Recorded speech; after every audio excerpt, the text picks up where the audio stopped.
Thinking they supreme, but we breaking dreams.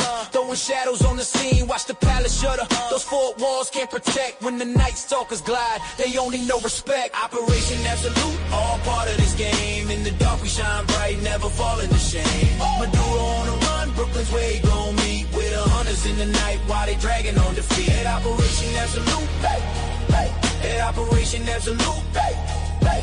At Operation Absolute, Operation Absolute, all part of this game. In the dark we shine bright, never fall into shame. My doodle on the run, Brooklyn's where he gon' meet. With the hunters in the night while they dragging on defeat. Operation Absolute, yeah, countdown to the chase. Street by street, corner by corner, we right on his trace. Every second brings us closer, night commanders in the air. No escape from the shadows, he won't breathe without a care. So here we stand united against the lines blurred in crime. This isn't just for power, this is justice serving time. Medulla, feel the pressure, every deal leads to your fall. Operation Absolute, we answer to the call. Time's up, it's clear. We play to win or fall. Medulla's on the run, and we coming for it all. Watch the city, watch back. Brooklyn light shining bright. Operation Absolute resolve. Reclaiming the night. Yeah. Oh, listen close, it's about to get real. You know how we roll. Came through the door, time to expose what's untold.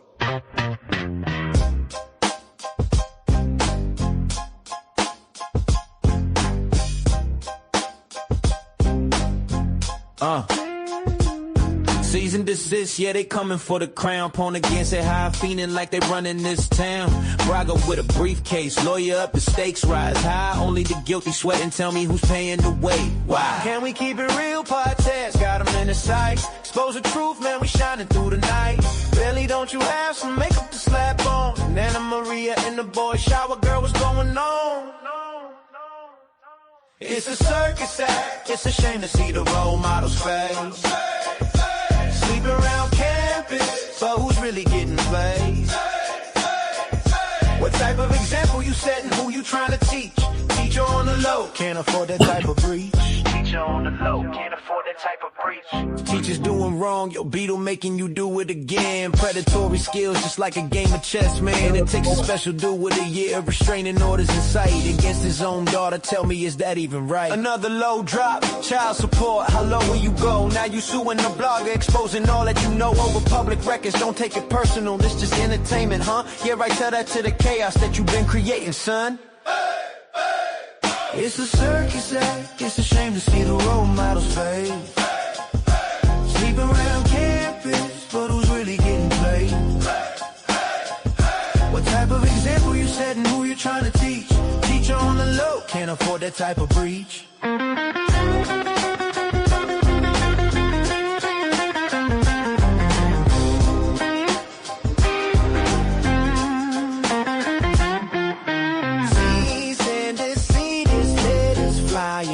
But the truth gon' remain. On again, say how your rep is now in the lane of pain. We call out the folks, stand up for what's right. Through the shadows of the night, we gon' seize our spotlight.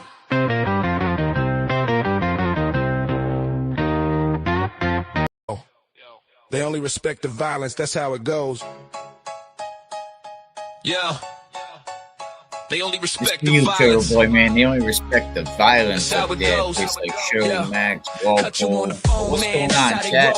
Real ones moving silent, never let it be told. If you don't walk like a gangster, better check your stride. The test your metal quick, won't let it slide. Talking slick, better watch for the knife. Cause if you a rat, think it's cool, nah, that's not life. Young ones lurking, face got ripped up, it's karma. Toughest one you know when tears call in for mama. Heart's cold when life's given by your honor. Means your ticket's marked in a little ass cell, yeah. In this game, respect is violence. Watch your step on this route, cats doing life for a little ass sale. There's no doubt. Super Bowl, counting in max years gold. Time run slow, rule number one, choose your comrades, let the real one show. In this game, respect is violence. Watch your step on this route, cats doing life for a little ass sale. There's no doubt. Super Bowl, counting in max years gold. Time run slow, rule number one, choose your comrades, let the real one show. Punks wanna turn you out, sneak thieves out to learn. Watch your move close, cause they'll be quick to burn. Plan your exit smartly, take everything you got. CEOs wanna test your nerves, didn't let it rot. They were chumps in high school, trying to be tough now. It's survival of the fittest, you get lost in the crowd. That dude you call friend might flip like a switch. Check his file, man, before you let him in your pitch. You feel me? Got the shadows lurking at your back. Trust is a luxury in this life full of cracks. Find out now, cause later's a dangerous phase. In this concrete jungle, it's amazing array. In these games, it's fine. Watch your step on this route. Cats doing life for a little ass sale, there's no doubt. Super Bowl, counting in max years go. Time or slow, rule number one, choose your comrades, let the real one show. In this game, respect the violence, watch your step on this route. Cats doing life for a little ass sale, there's no doubt. Super Bowl, counting in max years go. Time or slow, rule number one, choose your comrades, let the real one show. Survival's the name, if you don't watch your lane. The only thing they respect is the feelings of pain. So keep your circle tight and your eyes on the ground. In this life, there's no mercy when the real. All right. What's up, everybody, man? What is going on? How you been? What's crack-a-lacking out there? Sound check 1, 2. Welcome back. Can we keep it real? The show, we're going to take complicated legal messes, and try to break them down into plain English, because sometimes we don't really understand what these lawyers are saying. Now, I'm not a lawyer. I played one once, though. Real life situation. But today's episode, who is Kelsey? Kelsey Fitzsimmons. And what is her case actually about? Man, let's break this down without the drama, the conspiracy fogs, the sidewalk lawyer talks. You know what I mean? Without Turtle Boy making it all messy, man. But, try to break this down a little bit. A lot of people, I just read up on the Kelsey case, to try to see what I could learn. What else we going to talk about? Also, the judge, what's a jury trial? What's a bench trial? We'll see if I can break that down, see if maybe, I'm smart enough to understand the difference between a bench and a jury trial.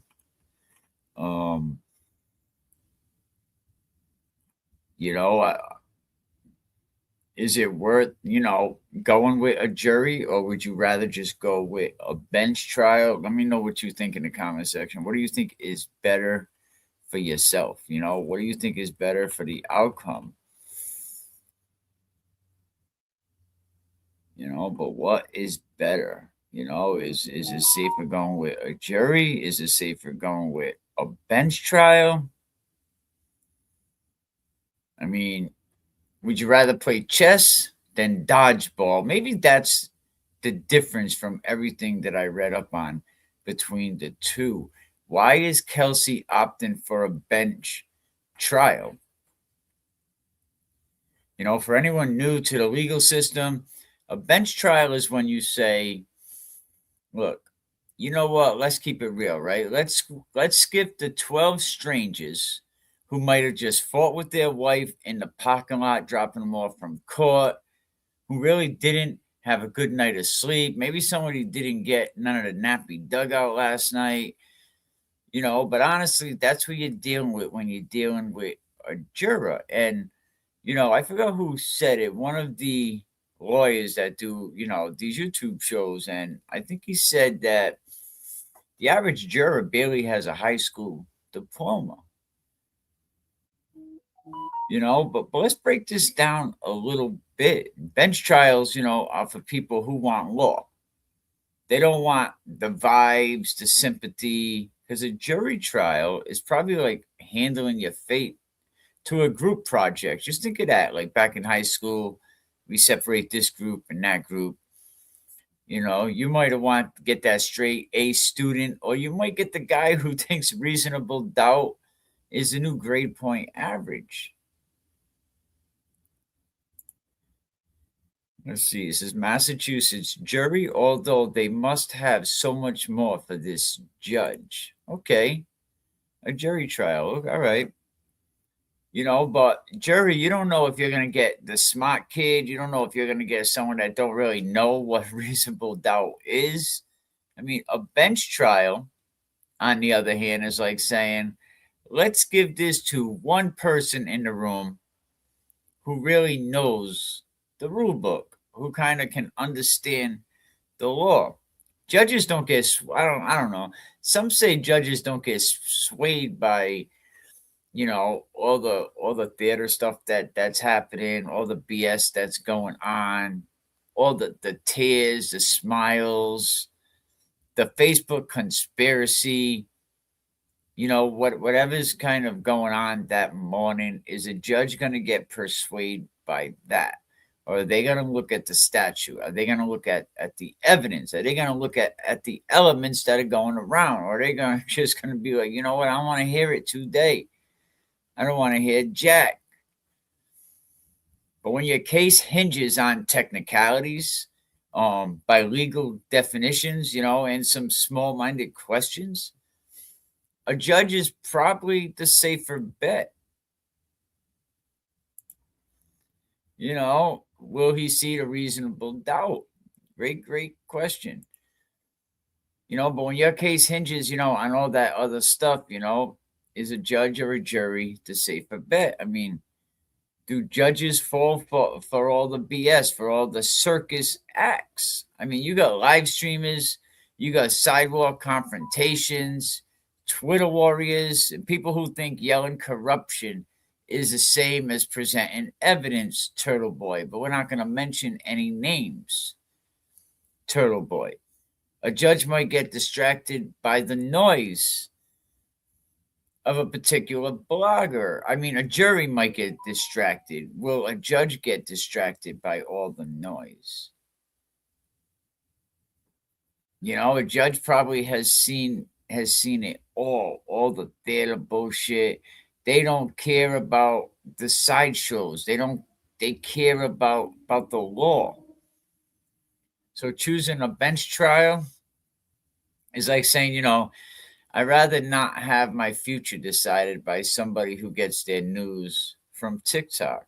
Although some say TikTok is a good place to get the news, because mainstream media, we can't listen to what they have to say because they're not going to report what's really going on. Your local newspaper, you can't really trust them because, they're worried about politics and everything. They want to stay in the good graces. But this isn't a case built. I guess this is probably a case built on dramatic storytelling, right? Because of the situation, the whole wow with it.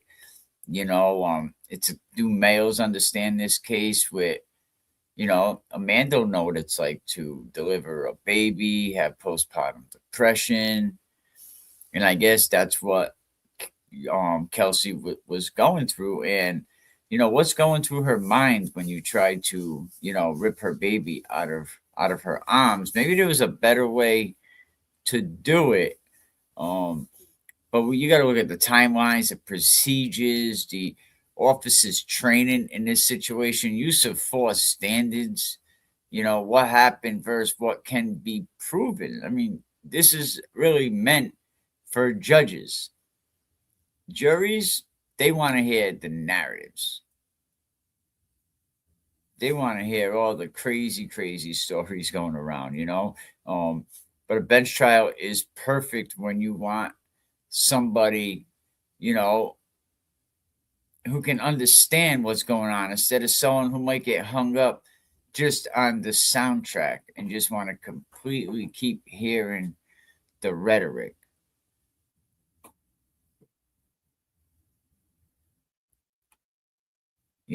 Does having a judge remove the risk of jury bias?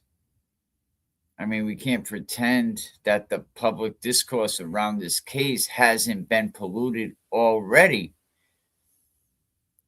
You got the 15 followers that Turtle Boy has going court to court. You got the mobs. You got influencers with agendas. How many influencers have agendas? Yeah, I'm an influencer, but do I have an agenda? I would say not. I would say my agenda would be to try to build up another platform, to try to have great people in the chat, to try to have a clean chat, to try to have a chat that we talk back and forth with, that we listen to.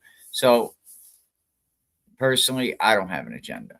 But people who think, maybe I saw a clip on YouTube and that equals expertise, that's not the case. We have a defendant who's been dragged into someone else's conspiracy universe. A jury walks in carrying all the baggage, even if they swear they don't. They only do this once in forever. Some people will never sit in a courtroom again. I mean, a judge walks in carrying a case file. There's a difference. He takes the case home. He studies it. He knows the difference in the laws. He knows the difference in procedures. I mean, it's really a strategic move, right? Is it strategic, or do some people say, well, it's a sign of guilt if somebody wants a jury trial? I mean, people love to say, why would she choose a bench trial unless she's scared of a jury? Shit, I'm scared of 12 people I don't know. Sometimes the smartest move is to take the game out of the playground and into a chess hall. And that's what I think the difference between a jury trial, that would be the playground, and taking it into a chess hall is much, much different. I think that why don't we just give truth serum to the people that are on trial, knock them the hell out, drug them up, and that'll replace our new jury system. Hit them with some benzos. That'll strip away all the noise, all the forces. But a case like this, a case like Kelsey, that's exactly where Kelsey wants it, right? You want to get the people out there. You want to get the people listening to what's going on. But also going with a bench trial is going to get this shit out of the way fast. A bench trial is like handling, a plate to a chef who knows exactly how much paprika to use. Like how much is enough. But sometimes the safest place to be judged is by someone who isn't guessing. And you're going to get that with a jury. You're going to get a lot of people guessing, that a lot of people are going to be judging. A lot of people are going to look at Kelsey and be reminded of somebody, a daughter-in-law, a friend that you grew up with. Do we really understand? I can't explain to you anything about postpartum depression. At least with 12 jurors, there's a chance of not all 12 saying guilty. I guess I just don't trust the system. I don't either. I agree, I agree. The best thing that I say to do is, don't get in situations where you need a judge or a jury trial. But I bet Kelsey didn't anticipate this to happen. She's a police officer. Her fiance was a fireman, two people who serve and protect, but to rip a baby out of a mom's arms, 3-4 police officers that come in the house, it's intimidating. Cops don't like cops. Cops don't like cops at all. But who is judge? What is it? Belzos?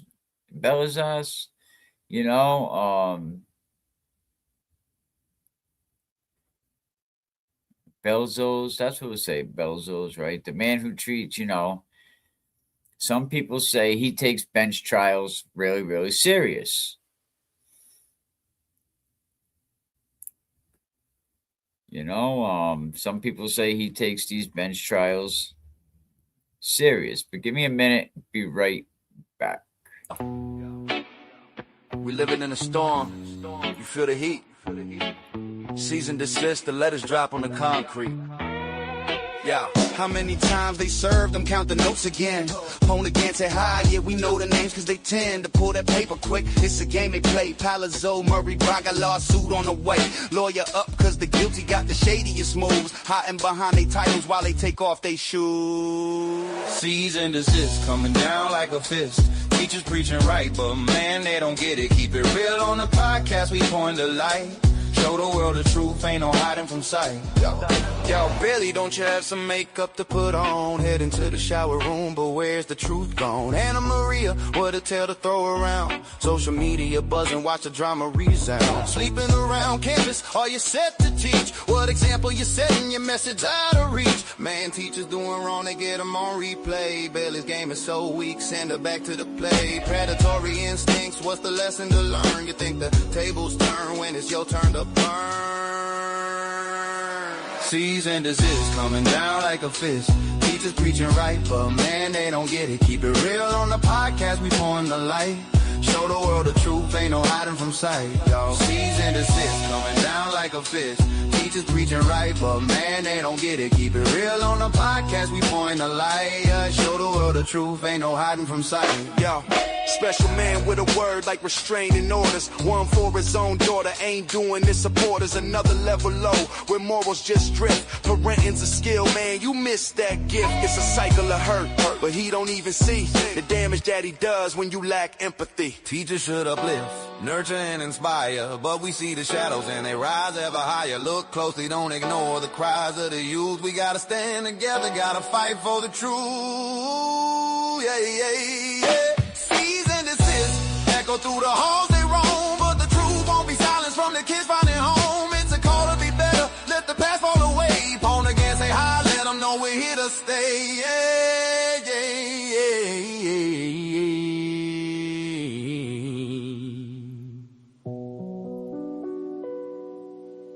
Yo, we living in a storm. You feel the heat. Cease and desist, the letters drop on the concrete. Yo, how many times? All right. We back. You know, some people have a difference of opinion when it comes to Bradle. You know, but a man who treats bench trials, some say like a surgeon. Welcome back, it's your boy Mikey, man. Can we keep it real? You know, but do we need a jury to tell us what we're looking at? I mean, today we're going to break down the judicial style of Judge Michael Belzo's, especially when he's the one wearing all the hats in a bench trial, right? I mean, if you ever watched him, some people say, you know, one thing, he's not a man who enjoys circuses. He's not a man who enjoys the chaos. I guess he's not a fan of Turtle Boy, huh? But he is a man who buys chaos and he just moves on. So in a jury trial, right, lawyers sometimes perform like they're auditioning for a courtroom drama. Ain't that the ugly truth? You know?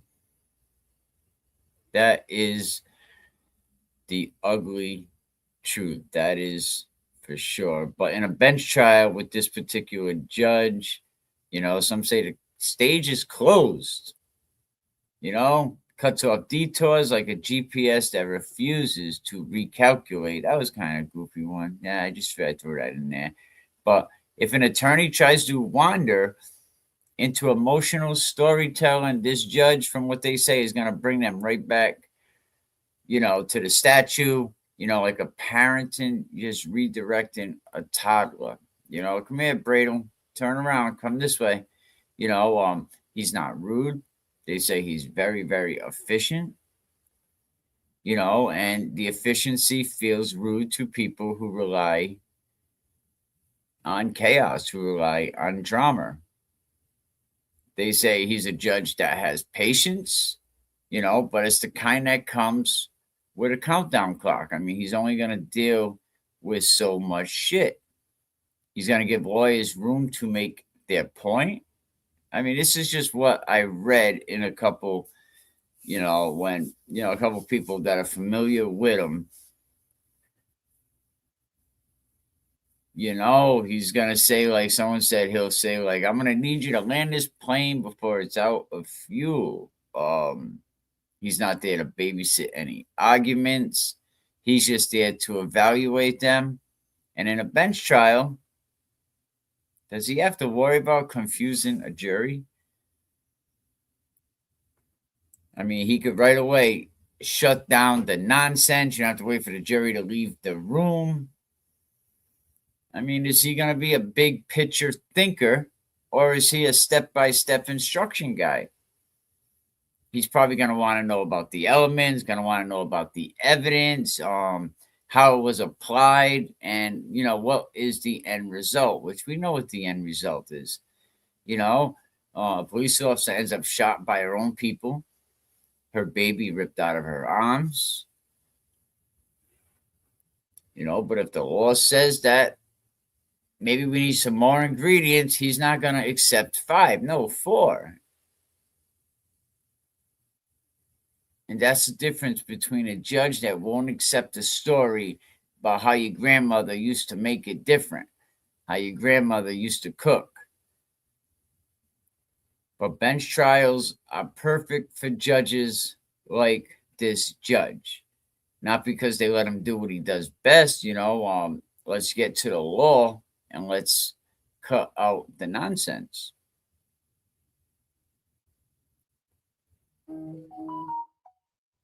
One of the biggest differences between a jury and a judge, probably what I've read, is the emotions.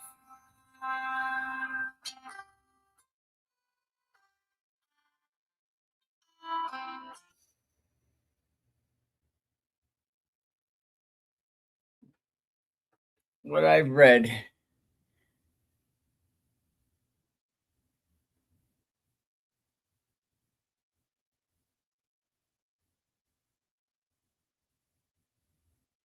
see, somebody said that one of my stepsons served on a civil trial jury. After it was over, he said that the majority of the jury felt the lady suing for her loved one didn't seem to need the money, so they voted against her.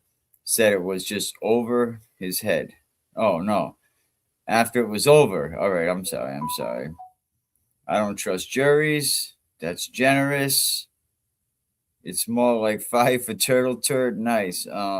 That's my problem with Brado. I don't think he's aggressive enough.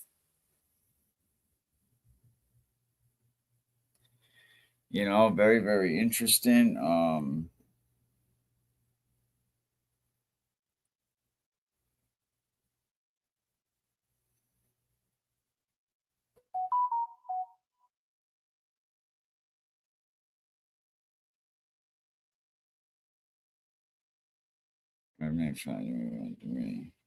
I got a new phone, so a lot of my numbers didn't really switch over.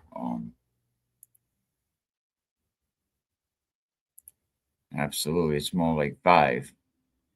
But a jury can get swept up in the sympathy. Friggin' outrage. Confusion, personalities. How would have a judge? We didn't want a judge in the Karen Reed trial. That's the problem. When you get a judge that just don't like you, then you're fucked. Excuse my language, but sometimes them words just have a place. And I think that was the perfect place because listen, when you're on criminal trial, like your life is in the hands, your freedom. You can go to prison. And prison ain't all it's cracked up to be. It's not supposed to be, but it's a dark, lonely, dangerous, very, very dangerous place. But the judge is going to treat emotions like pop-up ads. He closes them before they even load.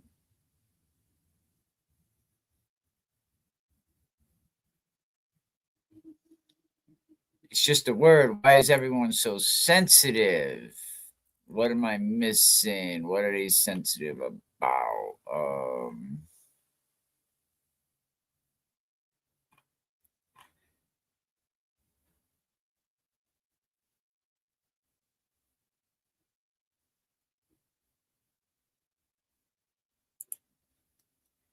But he treats emotions, like they're pop-up ads. He's going to listen. He's going to acknowledge what's going on. And in a bench trial, that's the whole game. Some judges like to give long speeches. A lot of judges you like to see spar with attorneys. Some like to make the courtroom, damn it.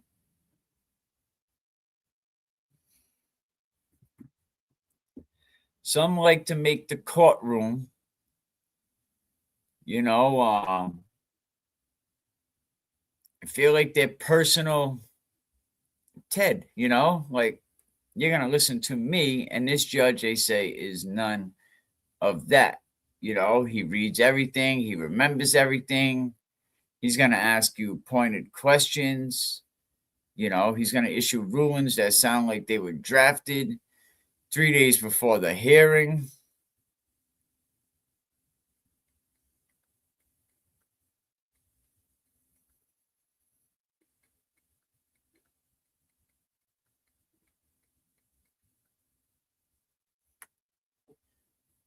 He's just there to decide. He's not there to entertain you. And in a bench trial, he gets to do that without the jury's help, But some people like a jury. Some people like a judge trial. I guess it depends what the circumstances are.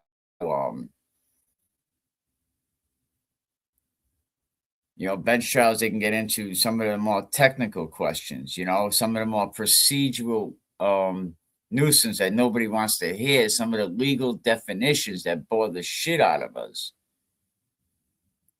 Is this where this judge is going to shine? Is it where he's not going to get lost in the fog?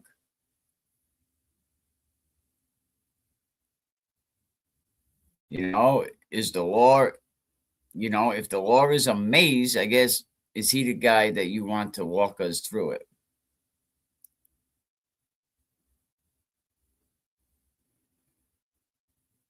Is he going to care about what color the paint's on the walls? Is he going to get hung up on a song, on a question? Is he going to care whether the foundation is meeting code? I mean, who doesn't care who's loudest?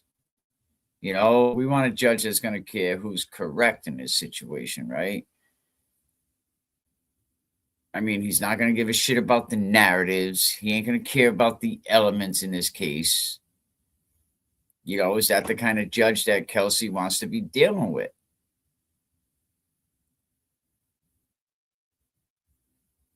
I mean, it isn't a performance. It's an audit, right? I guess in this case, I mean, we don't want a judge that's going to pretend the building's up to code if it's not, right?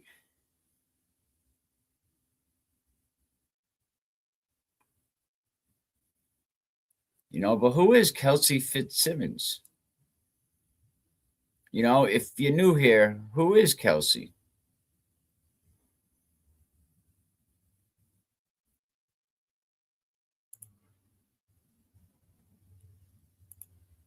Who is Kelsey?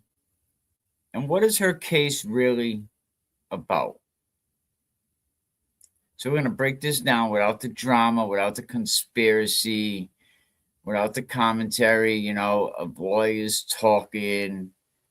I mean, we're just going to try to break it down.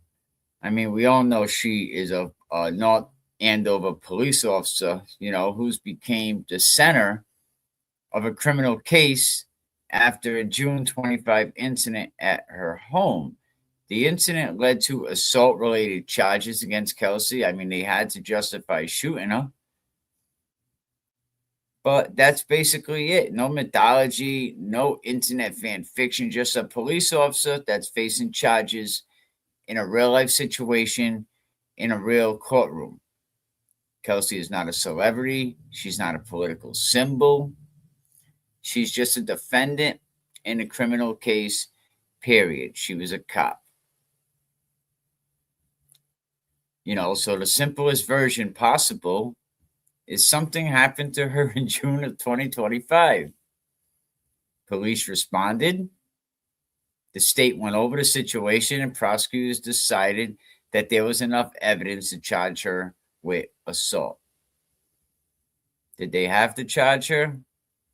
But they did. She pleaded not guilty, and now the case is moving towards trial. And that's the skeleton of it. A lot of the other shit is just courtroom drama, online noise, influencers trying to turn her into a mascot, Turtle Boy trying to use her, pulling her 7 different directions. It's just all seasoning. But the case itself is very, very straightforward, right? Why is this case getting attention? Well, because a lot of these online personalities are trying to turn Kelsey into a pawn. They're trying to turn this lady into a symbol. They're trying to turn her into a talking point, a narrative, a character in somebody else's conspiracy story. That's all they care about.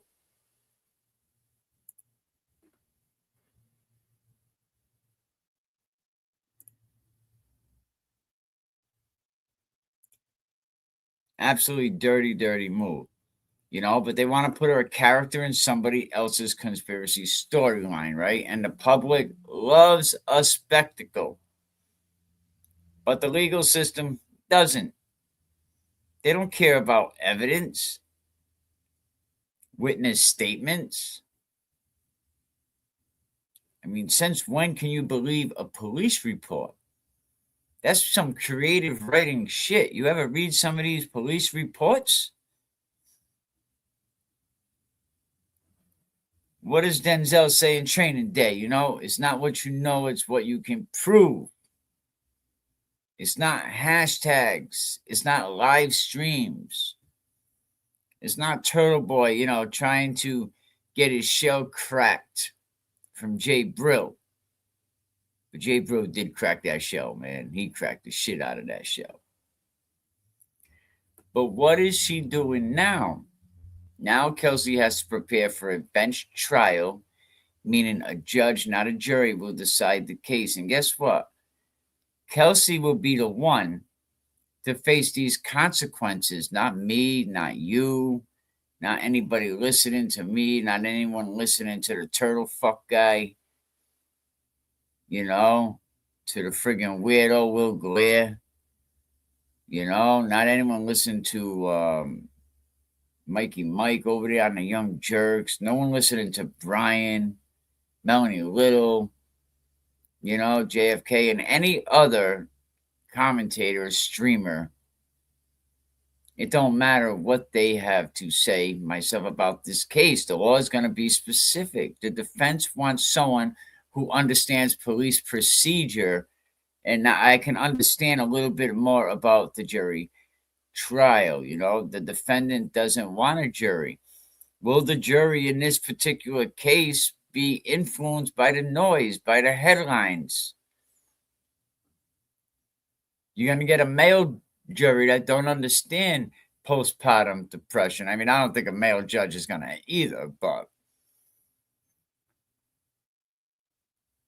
I mean, look, some say, well, you can either take your car to a mechanic, or you can ask 12 random people in the parking lot what the noise is. And they're all probably going to say something different. So what will we say that the trial will be about? What's going to be the story, the end game? Not about the internet, not about the drama. It's not going to be about no damn conspiracy theories.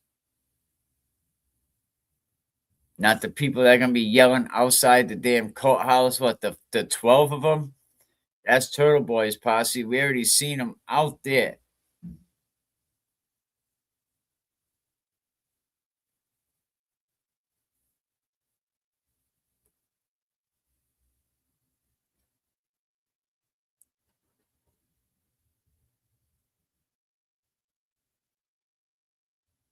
So I was going to focus on what happened in that house, what the law says, whether the evidence meets the element of the charge.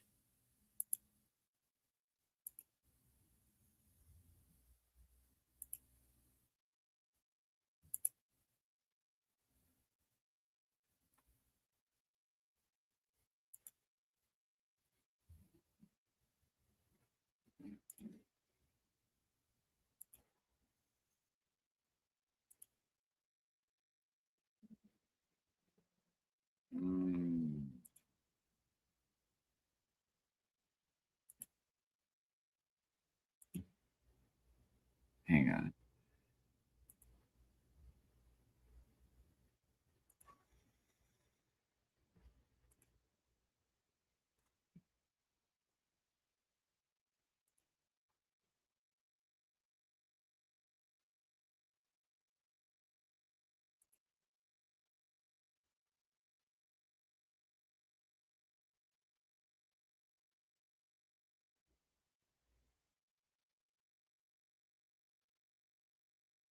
I mean, everything else is going to be background static.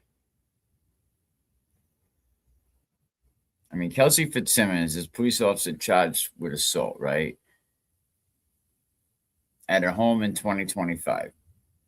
She denies the charges and she's choosing a bench trial because the case is too technical. And I think she'll just rather have a judge, not a jury, to evaluate this evidence. That's basically the clean version, the adult version, the version without all the circus music.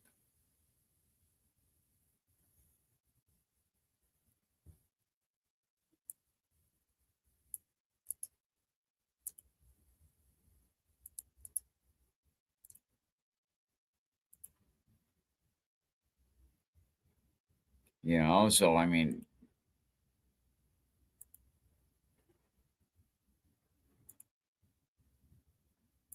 Auntie Zebra Cake.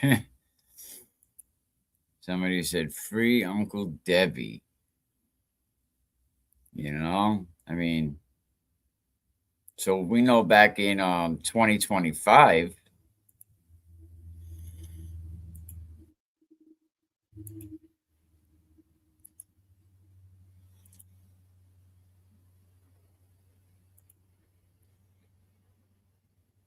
what a clown. Who did that electrical work? My goodness.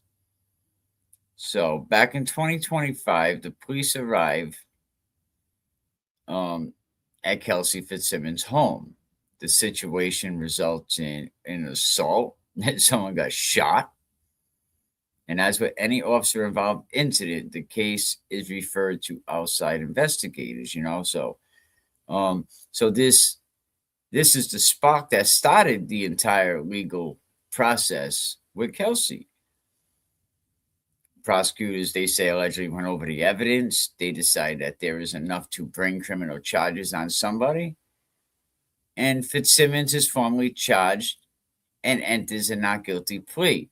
But I think the prosecutors at that point probably had to go that way because somebody was shot. That's the only thing that isn't standard about this whole situation. This lady's partner shot him.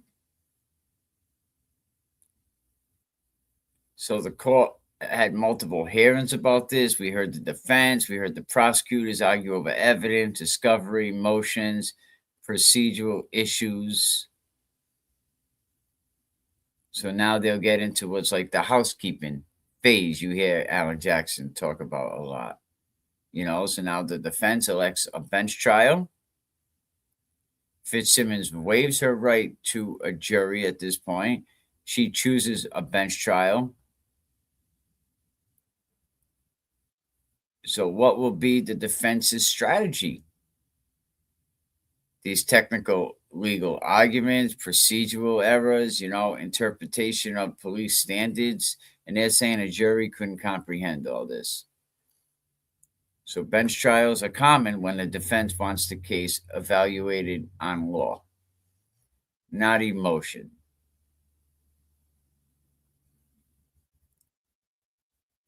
So then we get up into the winter, right? Right before pretrial motions. The court ends up hearing the final arguments on what evidence is going to be allowed, what witnesses can actually testify, and what legal standards will be applied. So now we fast forward. No, I just paused it. I'm sorry. I just paused it because it's only like a 30-second clip. My bad.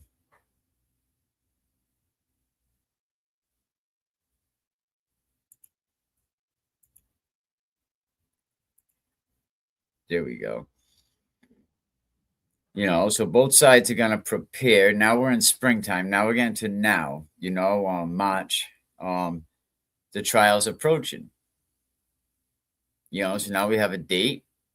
So now we got to get both sides got to come up with their witness list, their exhibits, their arguments, their timelines.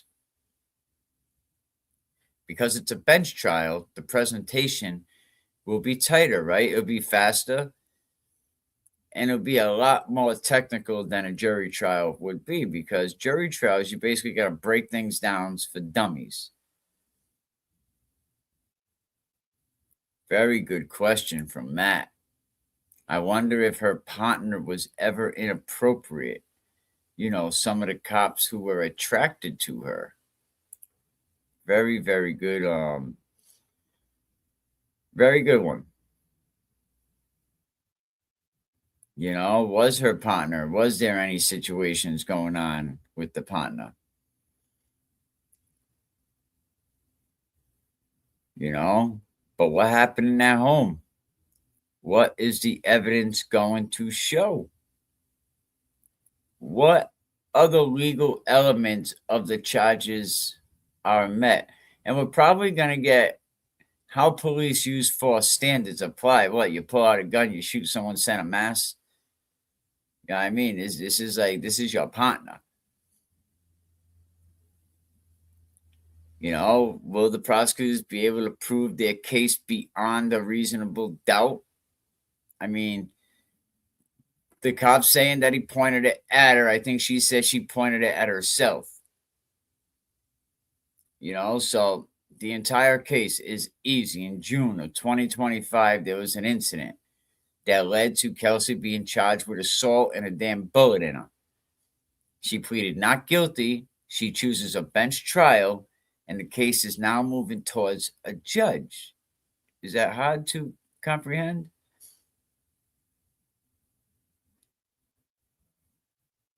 If they had cameras, it would answer a lot of questions. That's why these departments need to have body cam. How is body cam so expensive when, like, you just slap a phone on? You know what I mean? It's like you have cameras, like, they're everywhere. Like, you know, I understand the sophistication of the body camera, and then you got to hire some company to monitor them and then download it, and you got to have you know, a place where you store everything, you know, a safe place.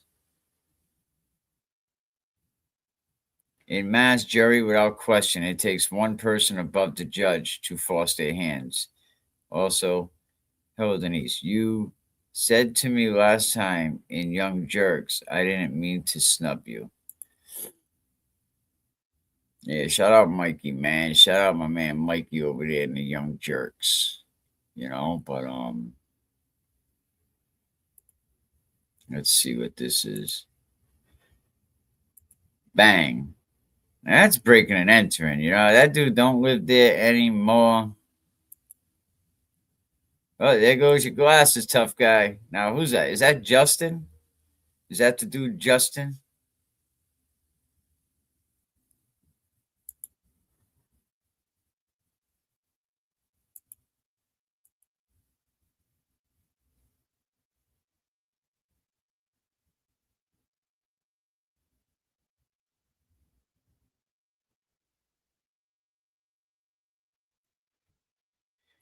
Now it pans to another camera. Okay, the basement door just opened. Let's see what we got down here. We got some 2x. We got some electrical wire. You should nail these over here. This is horrible, horrible electrical work. Horrible. Who did this? Sloppy, sloppy work. Code inspector should be going over there. Oh, we got a flashlight.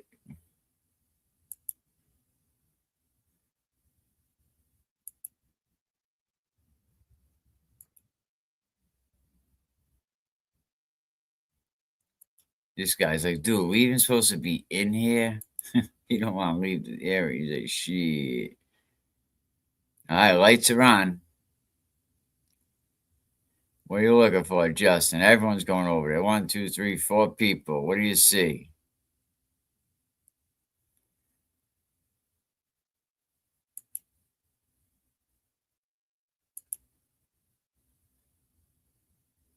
Oh, and that was it for that one.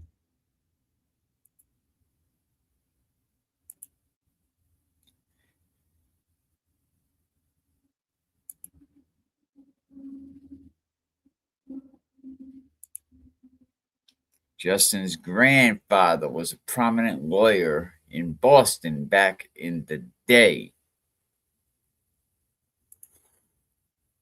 Well, Justin's grandfather, I don't know if your son, maybe he should raise a better man. Kelsey needs her baby back now. What's this video?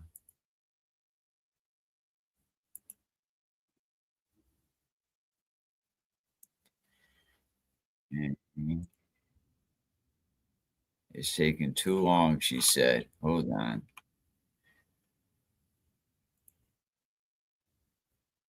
Oh, I know why. Okay, hold on.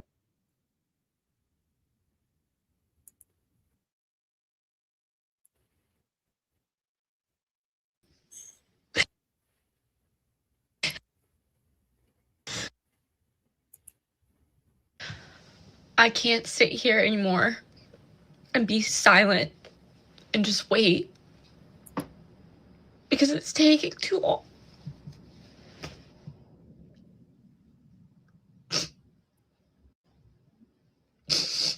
But Rash,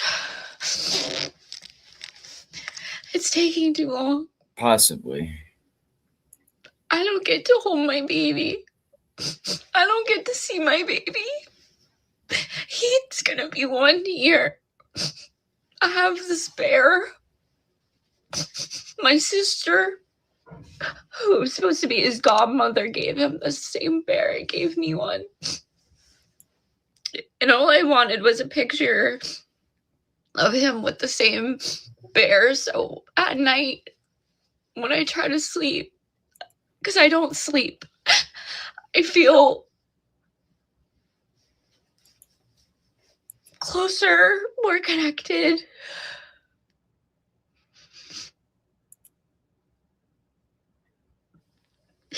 Every single day, I used to sing, and I still do this. I hope you can hear me.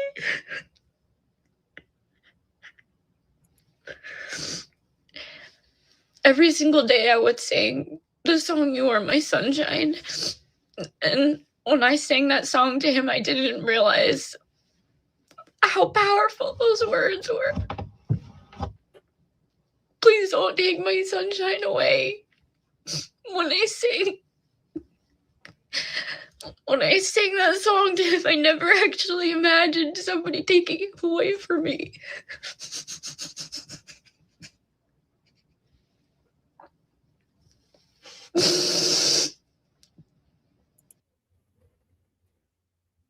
That is such strong words.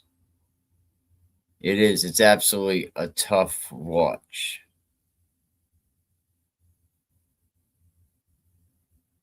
Oh, I know. I mean, it's all over the internet now. But you know what? It's a powerful message. It's probably a message that needs to be heard.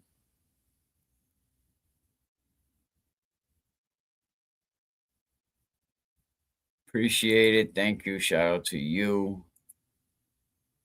You know, it's probably a message that needs to be heard, you know, and as a parent, you know, and I mean, I've been in the home with my kids since day one, but I couldn't imagine like a day, 2 days, a week, 2 weeks, 3 weeks without being in the home with my kids. I just could not imagine what this lady is really experiencing. I mean, it's gotta be tough. It's torture. I'm in a living hell. I sleep with this. On the back it says, Can't "Be strong, mommy." training on us. And I will be for him. I will do anything for him. Anything. Anything. Anything. And this is a new mom. You know, this is her first child, which I assume. I just could not.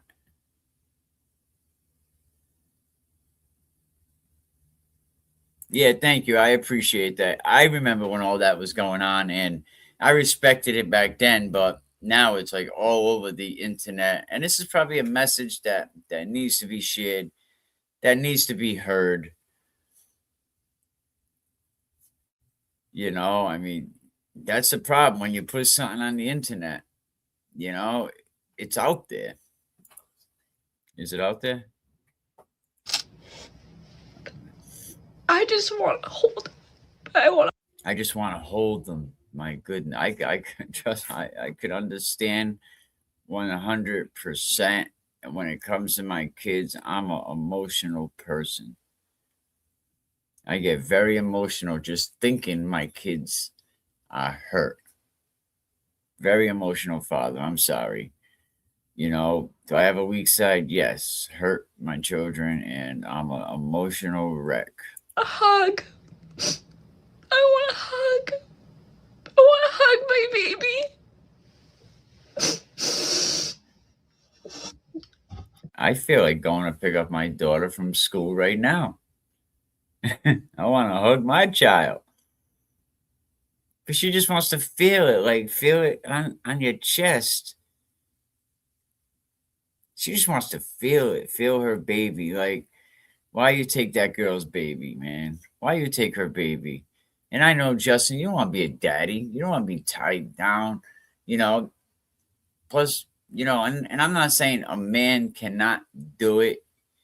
A man cannot step in and be a father, because you can when you have no choice. But how are you going to work and make money and raise this baby? And how's this baby going to feel knowing that you ripped him out of her mother's arms? In fact, she got shot.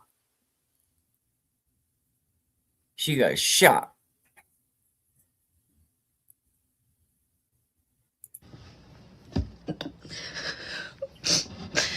It's just scary not knowing when or how much longer it's going to be.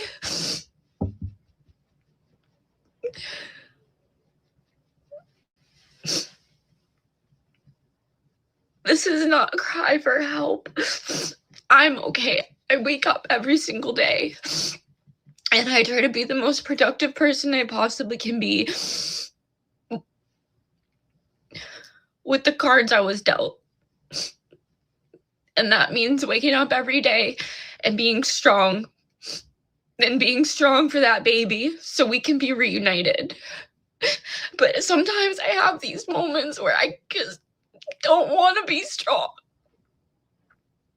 And I know the only thing that's going to fix how I feel is just hugging him. I just want to hug him. I just want to hold him. I just want to hug him. I miss him. There's no words or anything to describe a true heartbreak. I feel it in my chest. I feel pain in my chest. I feel pain in my heart. I feel like I'm scared that he's not gonna remember who I am. Like, it's heartbreaking. It's heartbreaking. And I've always wanted to be a mom, and I'm a good mom. I know I'm a good mom. No one needs to tell me that.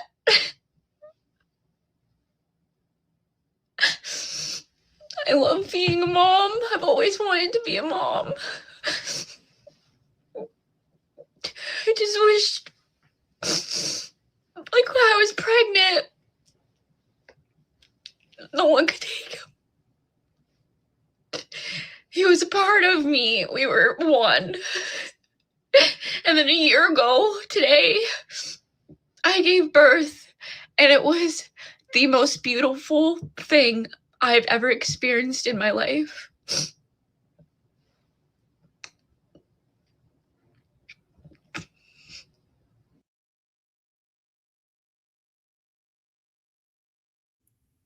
And some people, that's hard to comprehend unless you've been through it.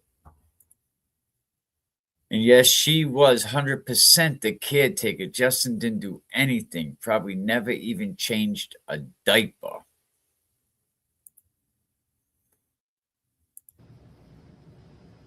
It was a miracle. I watched a miracle happen.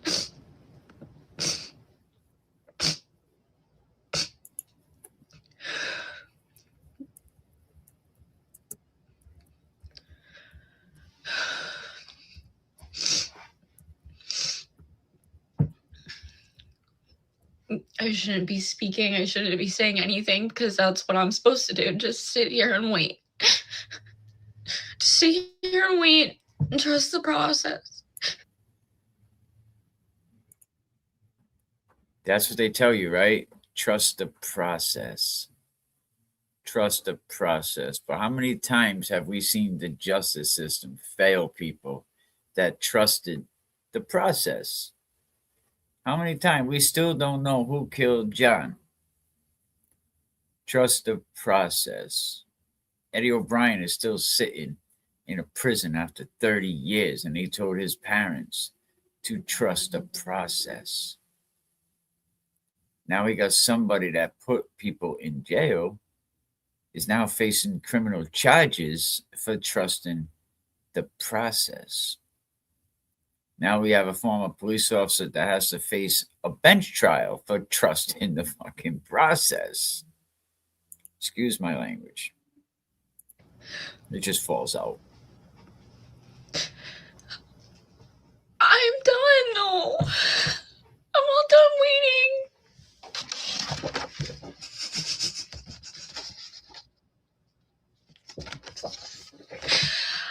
I have nothing else but pictures and memories, and it's never going to be good enough.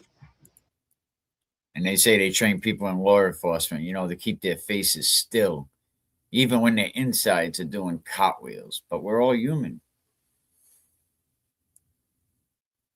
Usually we see police officers, that are calm, that are measured, almost cold.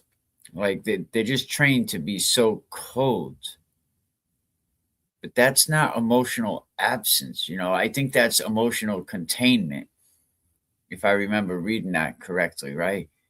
It's the same look firefighters have, when the building behind them is still smoking and they're walking out of it.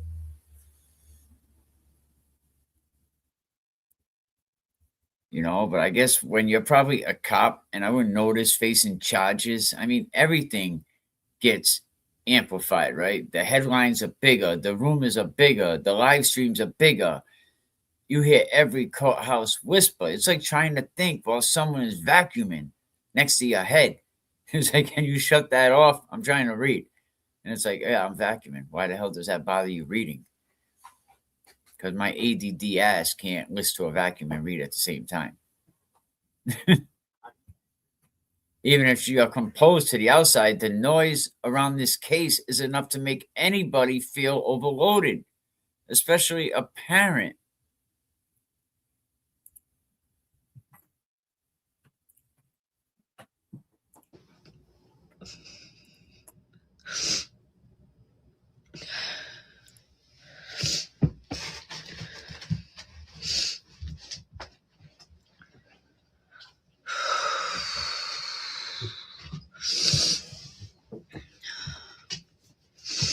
I'm okay.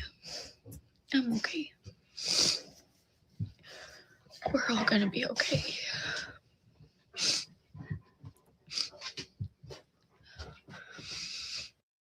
And I think something that she has to learn, when the internet starts treating you like a character, and Kelsey Fitzsimmons in so many of our world is a character. It's just another character of the story that we get consumed on watching, especially, people that follow true crime, and with the whole Karen Reed debacle, it's just more stuff that we see out the Commonwealth of Massachusetts. You start guarding your humanity like it's friggin' contraband. You end up getting tunnel vision.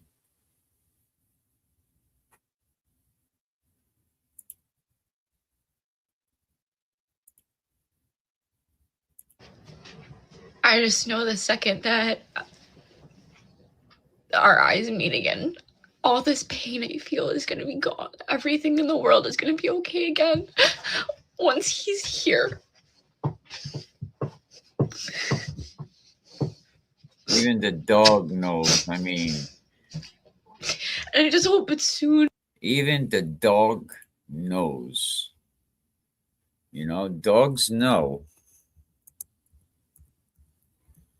when humans have feelings. You know, they can kind of they can tell when we are upset.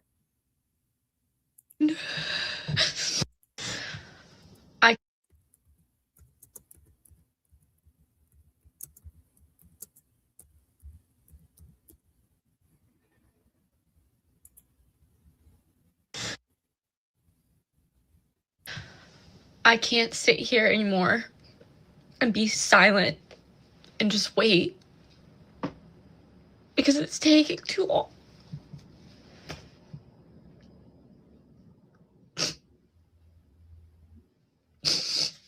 Rash.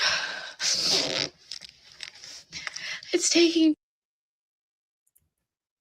Even the dogs know when people are upset. They notice how we get tense, the way you move, how you walk, how you hold your hands, whether you're slumped or stiffed. I mean, to them, your posture is basically a billboard, you know, it's telling them something. They could hear the emotions in your voice. Even though you're trying to sound fine, dogs pick that up. It's just something that they're just very, very smart animals, man. But it's a shame, you know, what this lady has to go through. The circus that she's experiencing. Oops, where am I? There we go. It's just a shame, you know, everything that she has to go through, everything that she's experiencing, you know, and now have to do it, have to go through court. Let's see what this one is.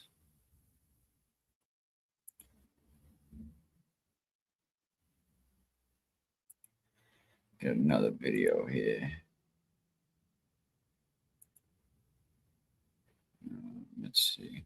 Another angle of it. There we go. This looks like it's in the backyard on April 12th, 2025 at 12:30. This was, I assume, when Kelsey was in the hospital.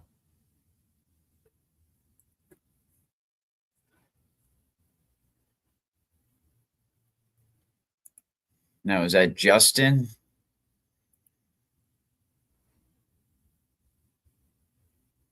Went through a divorce. My kids were the hardest part of the whole thing. Luckily, neither one of us interfered with relationships with kids. I can't imagine being shut out of my kid's life.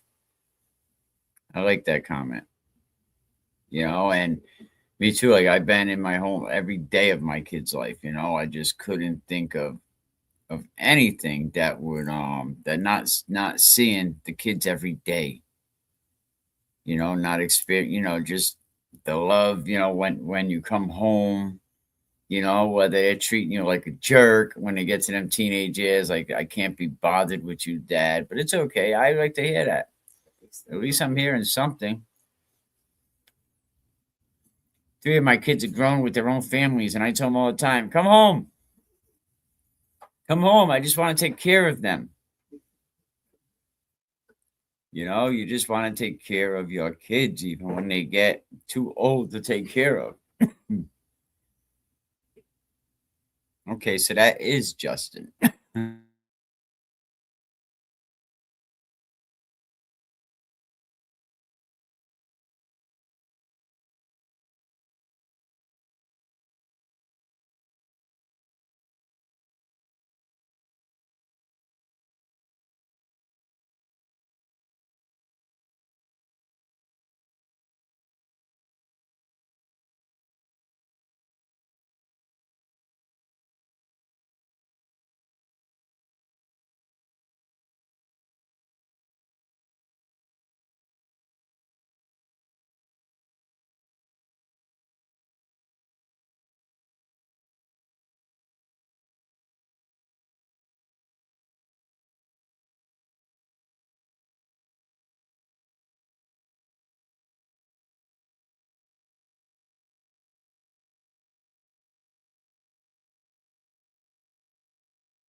So I think the video got Justin put on leave. I think a lot of things contribute to Justin put on leave. And I think with that restraining order, like, I don't know how he was not charged knowing he was no longer a resident in that home. But what do I know? Damn, Justin. All right, yep, I think he's done. Oh, yeah, he's done. He took the last of it. Chamber was cleared. Okay, Justin, look around the corner. All right, easy, Justin. Oh, don't trip. Goddamn, Justin was smoking a bowl. Like, at first, I thought he was, like, knocking on the fucking door. You smoking a bowl.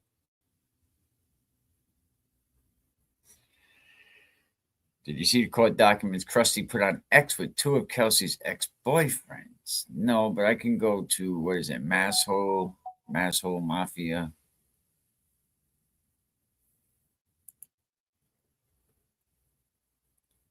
I'll go over there right now. Hold on. Let's see.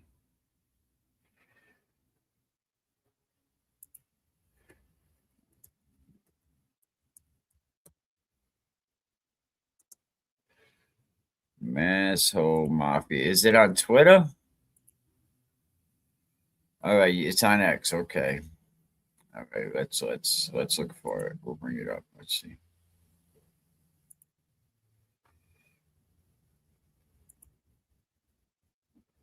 Okay, let's see.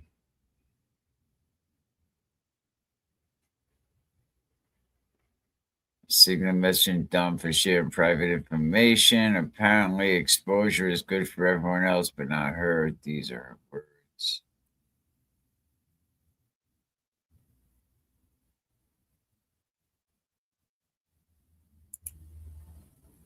Oh, wow. It says, make sure y'all can see what I can see. Okay. Masshole Mafia put this up. This is on August 23rd, 2017. Charges filed, consume alcohol under 21. I mean, okay. Offense and charges filed, possession of open container of alcohol in passenger area. June 21st, 2018. Offense and charge filed, intoxicated and disruptive. Kelsey liked to drink. Is this Kelsey's? She likes to get her drink on. But she's young, teenager, under 21, out of school. Okay, simple assault, October 4th, 2018. It looks like, 2017, 2018 was tough for Kelsey. Charges filed, simple assault. And then February 5th, 2019. All right. I'm not judging. Let's see what else Masshole Mafia Krusty has up there. Krusty, what a name. Oh, Turtle Boy gave her that name, I think. It's another one of Turtle Boy's confidants.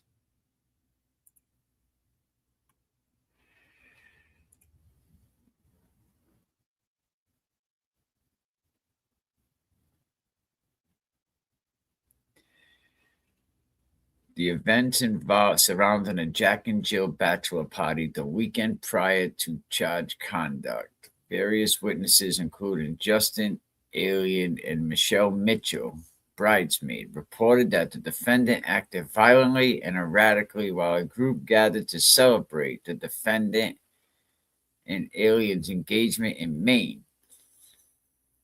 The defendant exhibited retaliatory behavior against her former boyfriend, Evan Ferrara, which he broke off the relationship in February of 2023.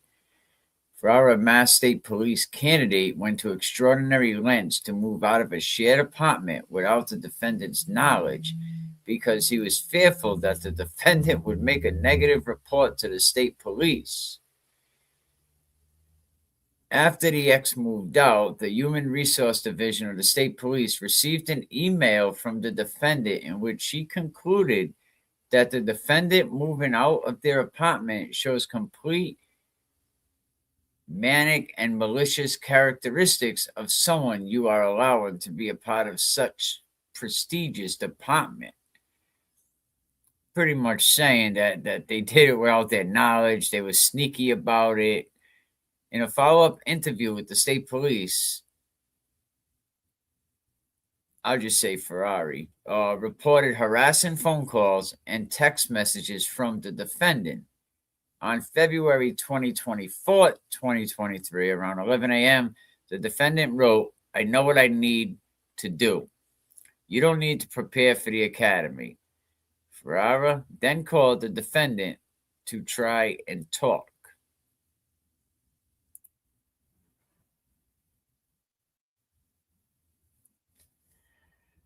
Okay, to try to talk with her, fearful that she was going to try and ruin his opportunity with the Mass State Police, he stated while on the phone, he told her, "I need to go, Kelsey. I need to prepare for the academy." Then he claims, she said, "You don't need to prepare. You will not be going to the academy." God damn. I'm pretty sure she said that. You ain't going shit. You ain't, nope. I know what I need to do. The investigator observed that the call took place at 11:33 a.m. and the defendant's email to Human Resource was 26 minutes later. They have some case law, Commonwealth versus Yabita, Mass. Testimony that the defendant used similar tactics to commit similar acts on a witness who was not victim in this case was properly introduced to show pattern of conduct and was not too remote in time. The defendant exhibited irrational and violent behavior while in 3-year long dating relationship with John Minotti. Minotti described an incident while traveling in a defendant's Jeep that she was asking to get together with Minotti. Minotti explained to her that he did not want to rekindle the relationship. The defendant refused to allow him to exit her vehicle and continued to drive, but threatened to crash the vehicle. God damn. After a period of time and begging her to allow him to exit, he punched her dashboard and broke it so she would stop the vehicle so he could escape. Damn, Kelsey, they He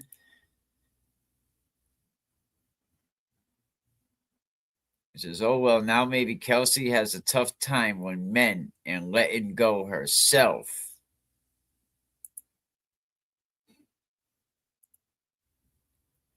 What is it with young men nowadays? They run to the courts to handle your business. I know that is pretty soft. I'm going to tell the police. They took a page out of Turtle Boy's book. I need to go tell the popo. Oh, let's see. Anything else on this? Jack and Jill bachelor party. Oh my God, it got pretty crazy during the Jack and Jill bachelor party. So yeah, so you can go what is it, Mass Hole Mafia? You know what I mean? Over there on X, Mass Hole Mafia has this broken down. Let's see what else the Mass Hole has.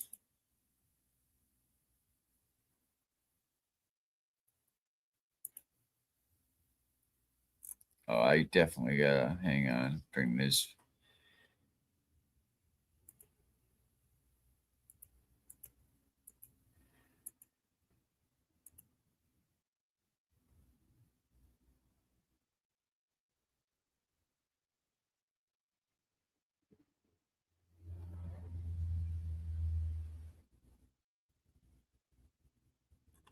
Well, that's all that Mass Hole actually. Oh no, that was just on the post. So here we go. Let's see. Seems like a healthy, well-adjusted, total stress-free way of your life.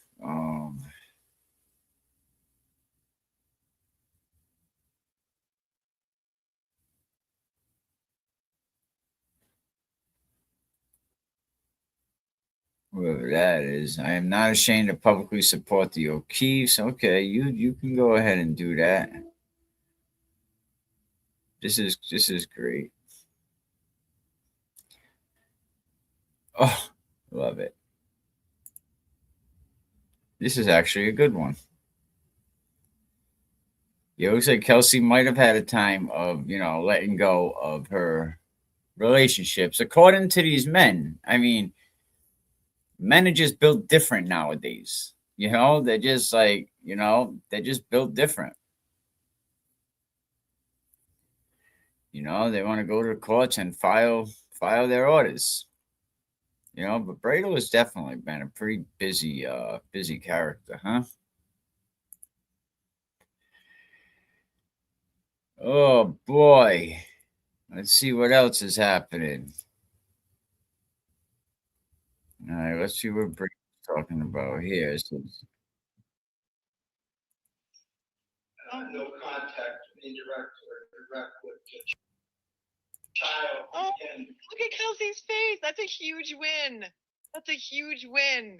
He is taking Judge McCarthy Nyman's order and putting it in the shredder. I'm going to vacate so much of the pretrial conditions that requires no contact, indirect or direct with the child. Oh, look at Kelsey's face. That's a huge win. That's a huge win. He is taking Judge McCarthy Nyman's order and putting it in the shredder.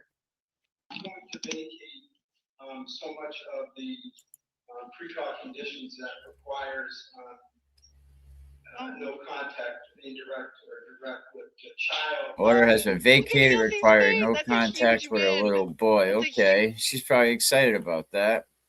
Kelsey Fitzsimmons, a police officer, this is back in September, and a young mother is currently sitting in jail on bogus charges. Meanwhile, this ticking time bomb gets off at $2,500 bail. They want us to believe Kelsey is more dangerous than a man that was plotting to shoot up a school. God damn. There's nothing to see here. Or, as I like to say, it's just another example of watching Chinatown. It's Chinatown, Jake. Ugh.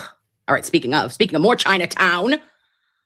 Oh, and P.S. I just wanted to say to everybody, if you're free at 4 o'clock today, Maza Media, our Maza, okay, Maza Maniac Day 1, stop it, is doing a fundraiser for Kelsey over at his house at 4 p.m. And I will be there in spirit, but I will be trutting. And I'm a moving girl, Mr. Betterow, so I got shit to do. Okay. There's nothing to see here. Or, he has violated her privacy. He has feloniously entered her home with a band of merry assholes. And for why? You're not on that house. You never owned it. It's only hers, her name on the deed. What does this mean? And how did the Commonwealth not press charges when they have this information and this evidence readily available? I mean, I'm almost out of adjectives to describe the Massachusetts criminal justice system.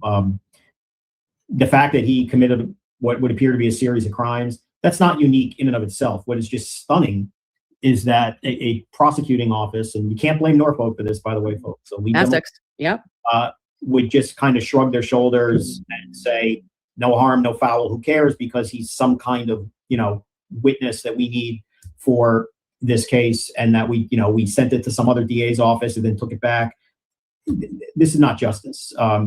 If he has no license or privilege to be in the home, and if he's not part owner of the home, and I don't know the full details of that, but if the idea that he broke in, certainly would be some form of burglary. There is the criminal impersonation of logging in and hacking into her accounts, computer trespass, simple theft, grand larceny if he's stealing money. I mean, you can count the felonies that would be happening here. And then you add the other layer, if I understand this correctly, that his position and the prosecutor with a straight face is saying, well, the police gave him, the pat on the head to say, go forth, young man. And just go in there. And this is the guy, who got an order to take away the kid. This is insane that the prosecutor has an attitude of a shoulder shrug and say, it's really not that important. It doesn't matter. the irony is that now fast forward to a trial, which I guess they tell me is supposed to be the end of this month now. Whether that happens or not, who knows? But when a jury finds out that this guy did this, and if the jury is to hear that there is some kind of blessing by the local authorities, which includes the agency who is defending publicly, you know, the shooter, if you will, but is also the agency who is not protecting the woman who got plugged in the chest and lost her child, the inherent bias that would have been exhibited, and the just complete lack of judgment by the police department, and the bias that would exhibit when a jury gets that information in front of them, is going to be an unmitigated disaster for the prosecution. That's indefensible. Okay, there is no good argument that a prosecutor is going to get up in front of the jury and say, well, the police said it was okay, so don't blame him. Okay.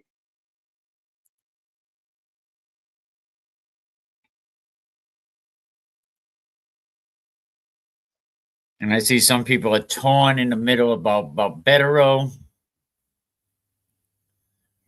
You know, Betterow's analysis is always wrong. Interesting. Fucking Betterow. Kelsey could be anyone. Catfishing is real. Bustin' Justin is a snake. Kelsey could be anybody. That stuff could happen to anybody. And there was something else that was here that was very, very interesting. Oh,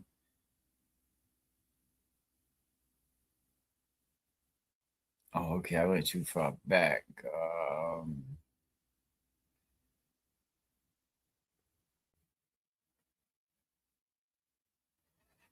I think this video gonna put on leave. We already seen that.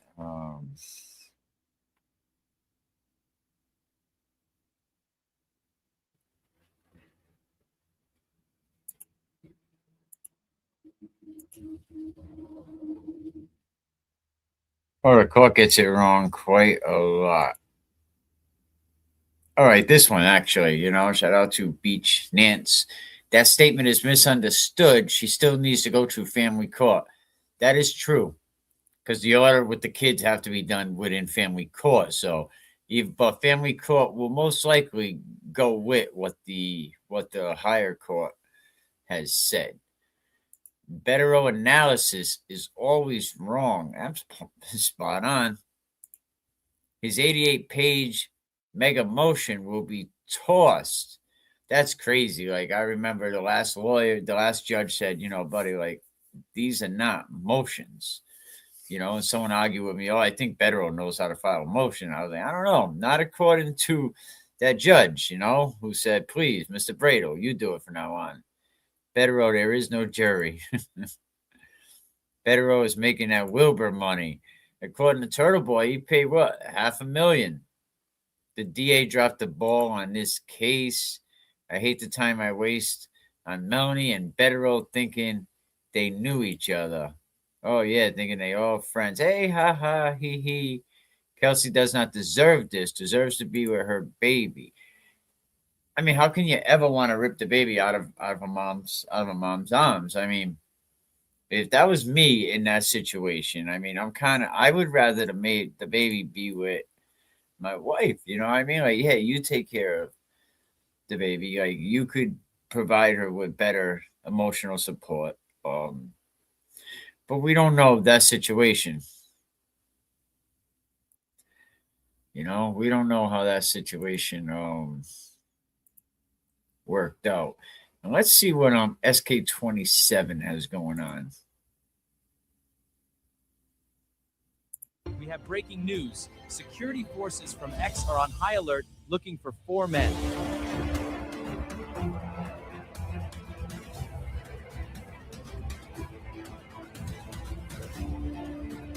Oh shit, they're on high alert. We have breaking news. Security forces from X are on high alert looking for 4 men. Local mediocre blogger Aiden Connie Vincenzo. Effective McTooth. Scooby-Doo. Ghetto Mellow. Shout out to SK27. Go check your boy out.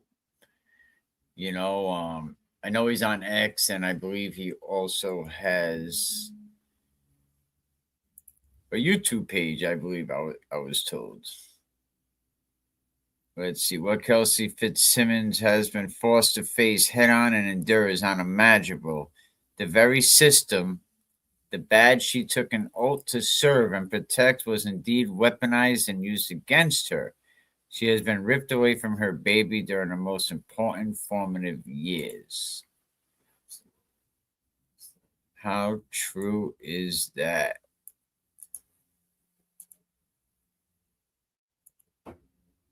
That is a shame.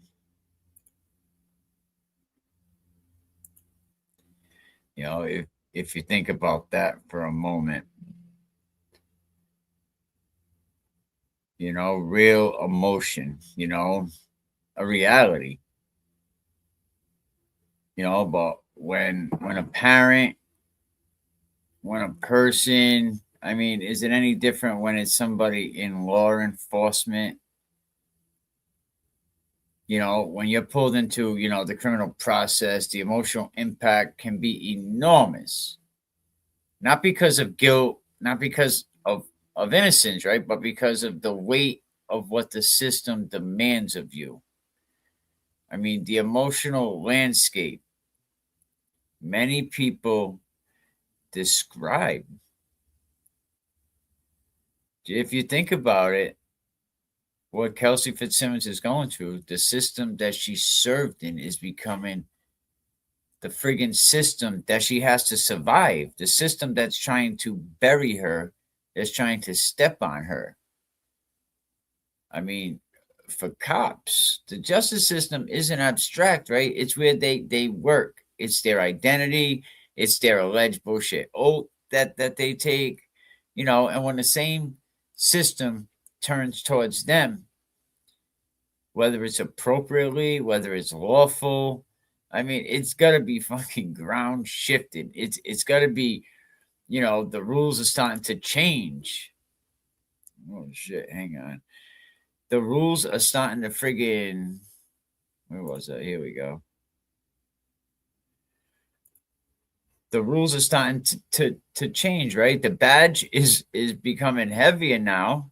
It's not no longer working for you, it's working against you. You know, the badge is becoming heavier. And now the pain of the separation taking her from her kid, right? That's got to be a devastating experience for any parent to face. I mean, people in Kelsey's position, you're missing great milestones, you're missing holidays, you're missing the small moments. You know, like it's got to be like time is slipping through her fingers. I mean, even when they've done nothing wrong, the fear that their child is going to remember the absence more than the love. And good thing the baby is very young right now, but it's not sadness, it's not grief.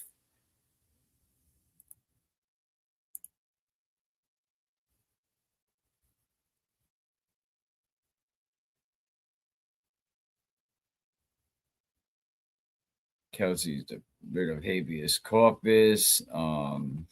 Yeah, not interested, Turtle Boy.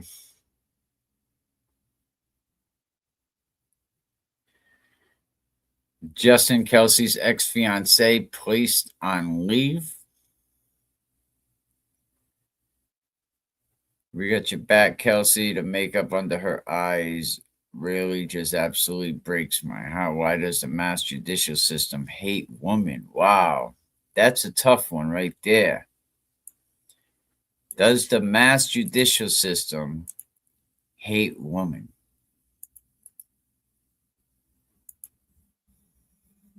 Does the justice system in general hate women, man? Because, I mean, as this case becomes public after the Karen Reed case, I mean, especially after some online personalities turn it into content, I mean, the emotional load definitely multiplies, man. How are you telling that story? you know, but people in Kelsey's situation is going to feel exposed, misrepresented, you know, objectified, especially when it comes to Melanie friggin' Little. They're going to feel powerless over the story that's being put out. I mean, the noise that they are not creating.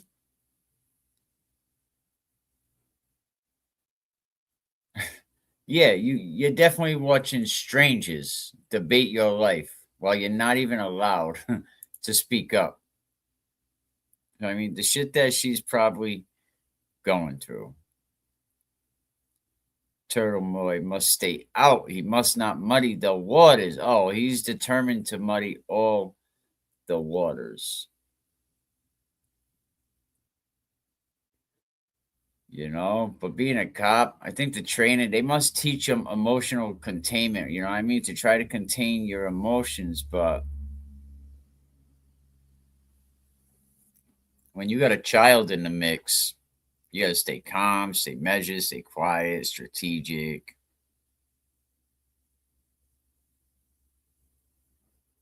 You know, but I couldn't imagine being in her situation.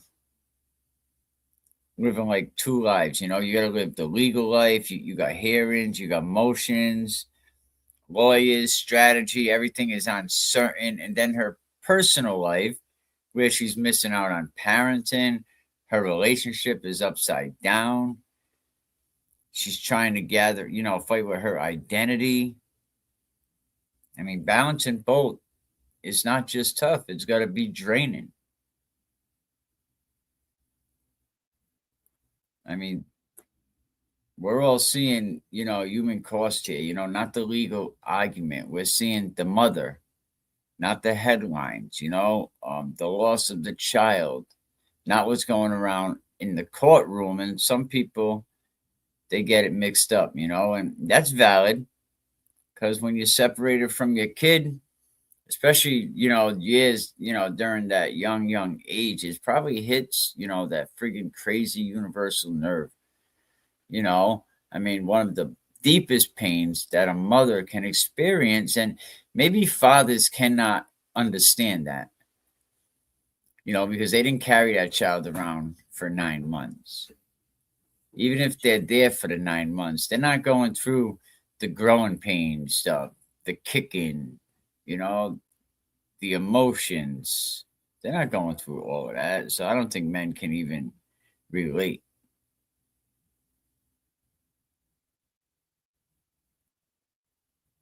You know, I just don't see how they could relate at all. But there should be a conversation how, you know, sometimes these cases dehumanize some people.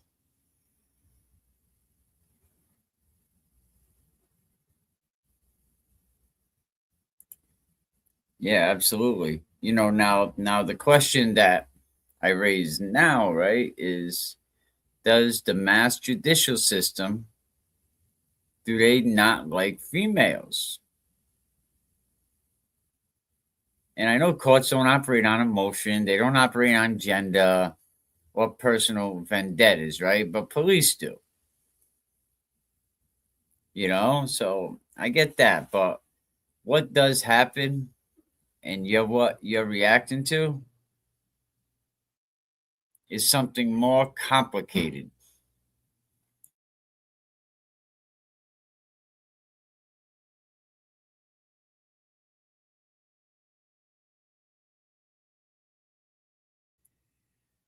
Just had to order breakfast.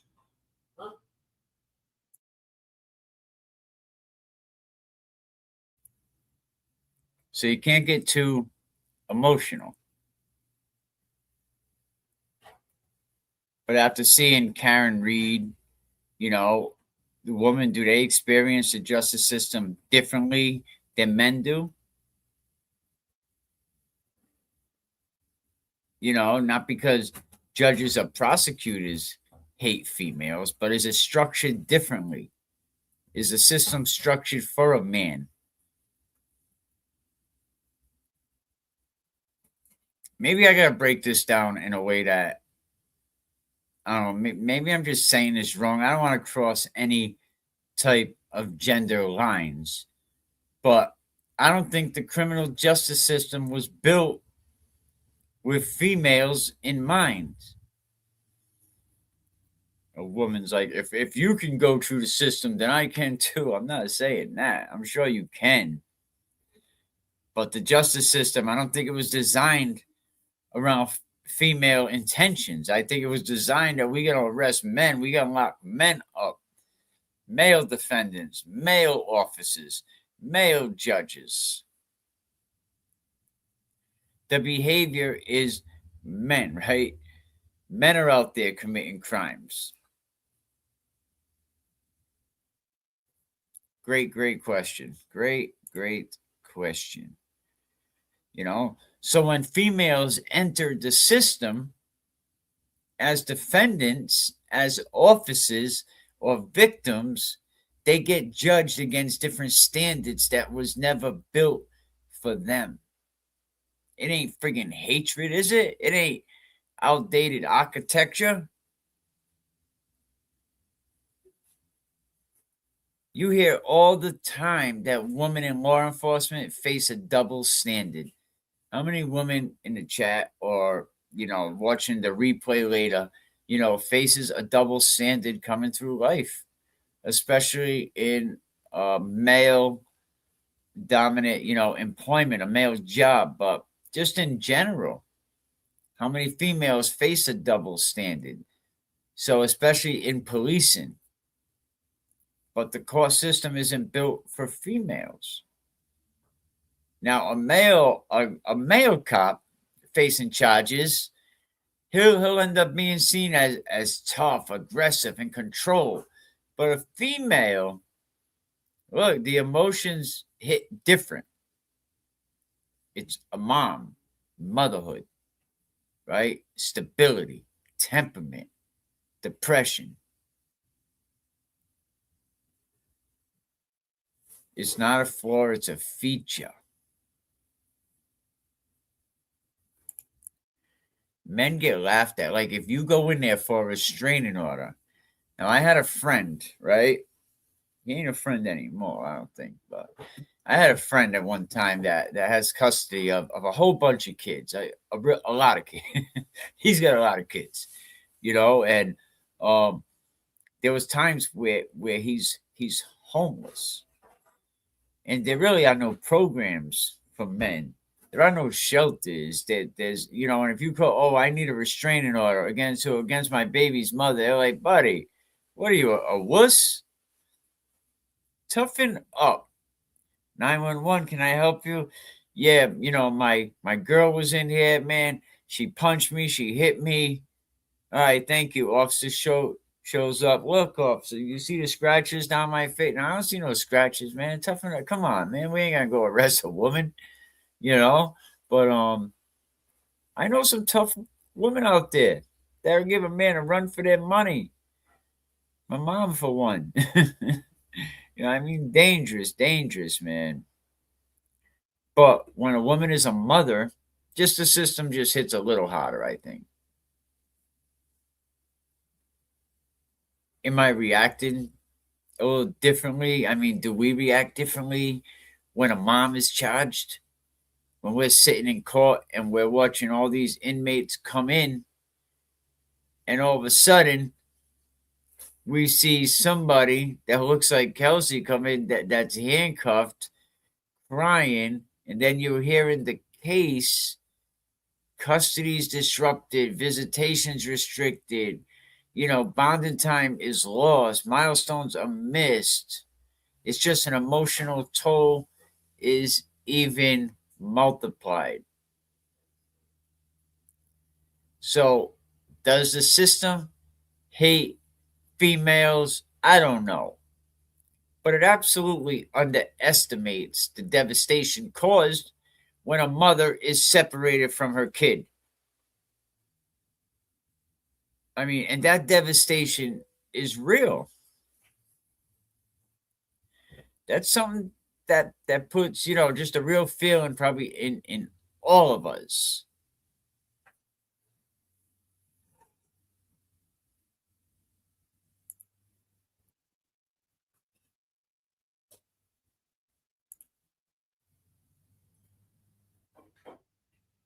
Forget about same-sex crimes, woman on woman, man on man relationship. Oh, yeah, and there's a lot of domestics in those numbers. And a lot of times they don't count statistics when it comes to, you know, certain stats. You look at the Nancy Gentry case. That's so odd. Elderly people don't get kidnapped and disappeared. They don't even have a statistic for it.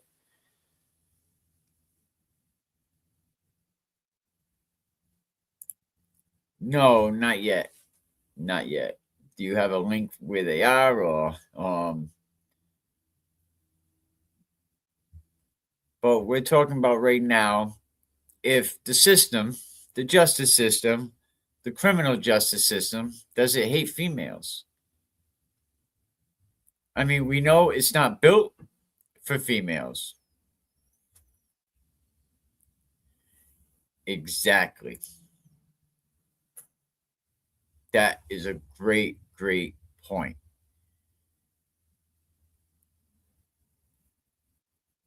But this is why a lot of these, you know, online mobs, they're going to look to, you know, they're going to look to profit off this.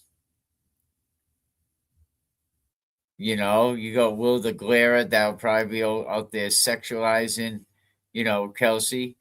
You know, they'll be judging their parenting. You know, people like Turtle Boy, if the lawyers weren't connected right now, would be judging Kelsey, would be questioning her emotions. He would be absolutely would be attacking her character.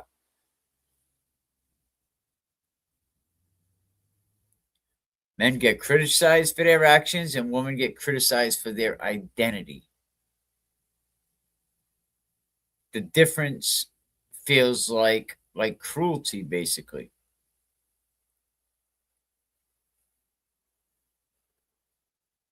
Boston 10 on X. Okay, I'll look right now. Kelsey Fitzsimmons, Boston 10.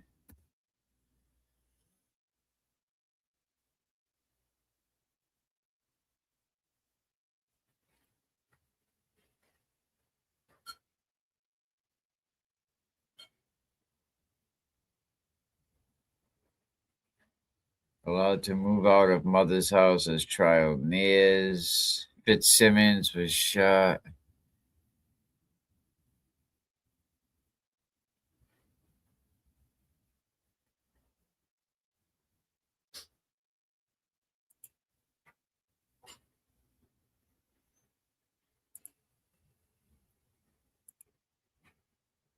I mean, I'm looking right now.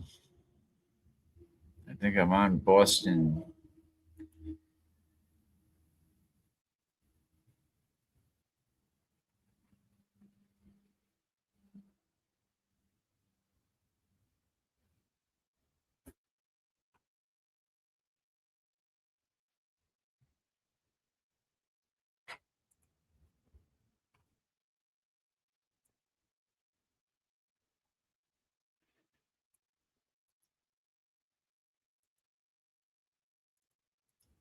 Might have found it.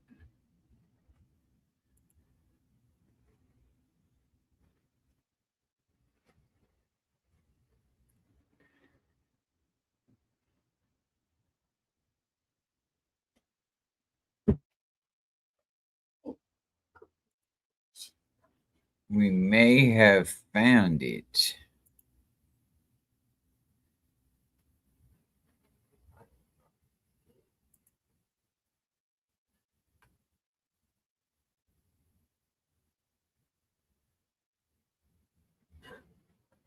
Oh, I got the transcript of text message exchange can be read below. Same names and explicits have been removed. Okay, let's see.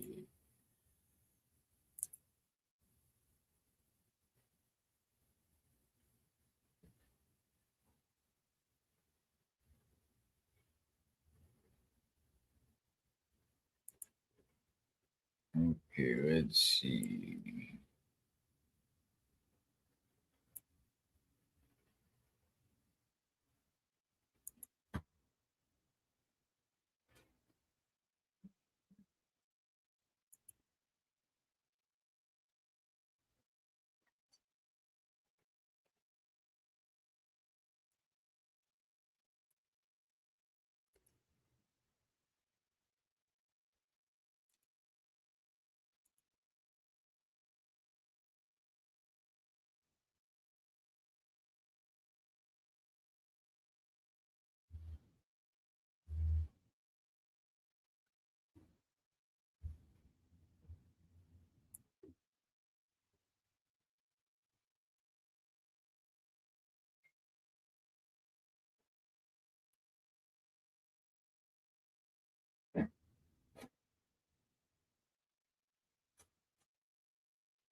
You can- Okay.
Wow.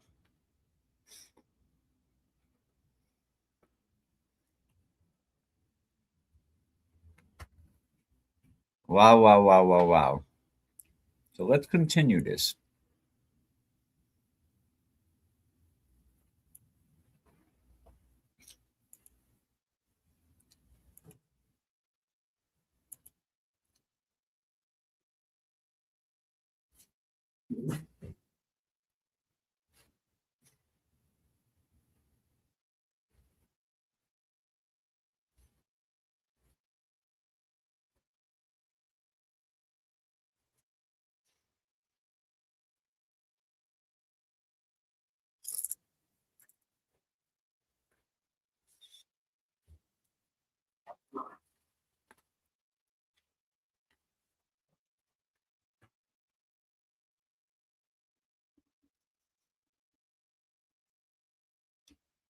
But can you hear the text messages as they're reading them?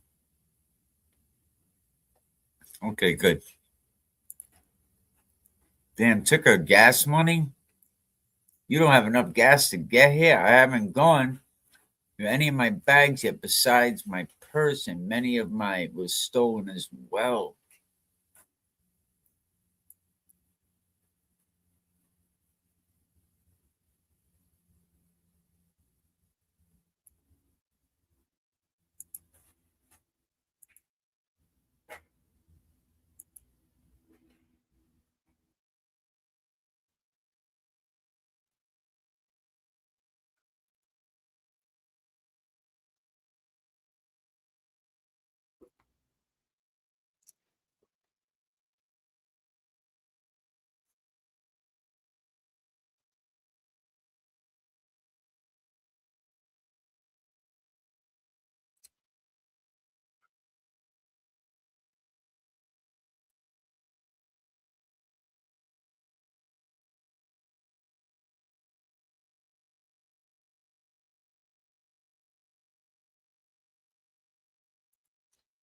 Oh my God.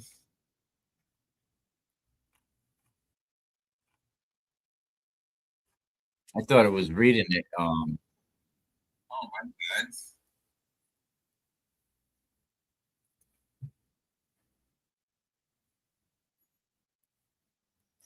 Okay, I thought it was reading the reading everything. So wow, we gotta go all the way back. Okay.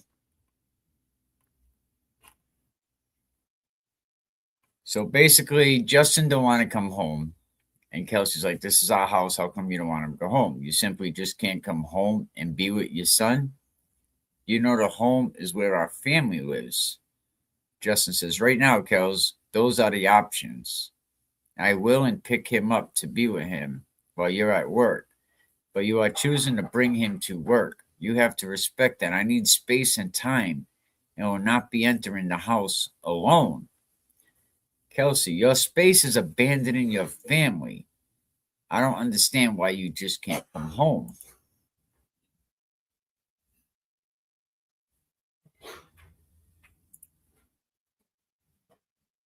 I will not be single parenting for days on end. Justin, when you strike me in the face several times and physically assault your best friend Kels, you set the tone. I am reacting in the best way possible to find a way forward, and this is what I need. It is not about what you need anymore. We need to be the best parents possible, and I cannot do that in the house at this time. Kelsey, just not ever true, but okay. Abandoned your son, thumbs up. I forgot about everything that comes out of woman's name. Mouth is true, right? Good luck to you. And the woman's name and another name and another name are all lying. Kelsey, you're missing valuable days with your son you will never get back. By your choosing, you're making me a single mother by your own choosing. I'm rescheduling our son's surgery right now. I will not be doing this alone. Answer the phone. Sad that you let your feelings towards me affect your son. Poor kid. The purest innocent soul gets affected because you won't help me fast him. Would you like to tour his daycare with me? Just like, nah, my son has free daycare. We don't have $500 a week for daycare. Oh, he's going to daycare. Don't worry about the money. It's taken care of. Justin, who's paying for it? Kelsey, it doesn't matter. Do you want to tour it with me or not? Justin says, well, it does matter. Kelsey, it doesn't. If you don't want to come, great. If you don't, great. Justin, you want to place a 4-month-old into a daycare? I am, yes. Kelsey probably figures I want to get back to work. I want to get out of the house. I don't want to be tied down with a baby. Do you want me to pack your stuff and move it out? I'm going to sell the house and find an apartment. Justin, I need my debit card and license you took right now. That's it. Kelsey, I don't have it. Why would I have that? I'll leave your stuff outside, though. I have to put my house on the market. Justin, please don't touch my belongings. Kelsey, I can't risk being in a situation I can't afford because you have told people you are leaving, but didn't tell me. Boy, this is the second man that we know of in her life that left without her knowing, that moved right out under her nose. Justin, who on earth have I told that to? You keep making things up. Kelsey, not me, that's for sure. Oh, really? I made that up? Okay. If you're leaving me, you need to tell me so I can figure out my life. Not tell others, tell me. Justin, I need space and time right now. I don't have a plan. I just know I need space and time. Kelsey, okay, that tells me nothing. After your space and time, are you leaving? Because I need to come up with a plan. You're not going to leave me in the dark on my life. All right, that's fine, Justin. Don't answer me. I'll put your shit outside in boxes. Of course, get an attorney and sell the house. I'm not going to be set up. This is my life. Am I paying our venue the $6K or should I hold off? I have $6K waiting to send him. It's due July 4th. If I send it, we can't get a refund. We can't get a refund on anything. Would you like me to send it or hold off? Justin says only $1,500 was left to pay, and I sent you that already. So what am I doing? Kelsey said. Justin, I think we're on the contract to pay it regardless. Can you send me the contract? Kelsey says, no, I don't have it. Right now, Kelsey's being spiteful. Like, no, man, I ain't giving you shit. You over here telling me you gonna leave? You gonna leave me? You gonna leave me and the baby? Kelsey said, hell no, I ain't going for it. You ain't getting jacked. So Kelsey goes on saying, regardless if I talk to man's name, I'm sure he will let me keep the money. Do you want me to send it or not? Justin says, not yet. I don't know. Kelsey with more laughing and crying emojis. Tells me everything I need to know. Thank you. I'll send it to my parents now for their troubles and call the man's name today. Justin, Kelsey, that's not what I'm saying. I don't have any answers today. Kelsey, just hold me for it's not due till the 4th. Kelsey, I'll meet you in the comments at 2 p.m. Justin, like, for what? Kelsey, what do you mean for what? On the phone, you said we could meet up in public or go for a walk. So I'll see you at the common at 2 with our son. Justin, Kels, I have no debit card, no license. My gas tank's empty and couldn't get money this morning to drive to get our son. But woman's name and man's name are both gone. Can we meet tomorrow instead? Unless woman's name comes home and I could get some money for gas. Kelsey says, you don't have enough gas to get here. I haven't gone through any of my bags yet besides my purse. And many of my was stolen as well. I look in the other bag, but I didn't bother touching it because some substance was poured all over it that smells really, really bad. But I'll look once I get the courage to go down to the basement. Justin, that's less than a 50-mile light was on before I grabbed my truck last night.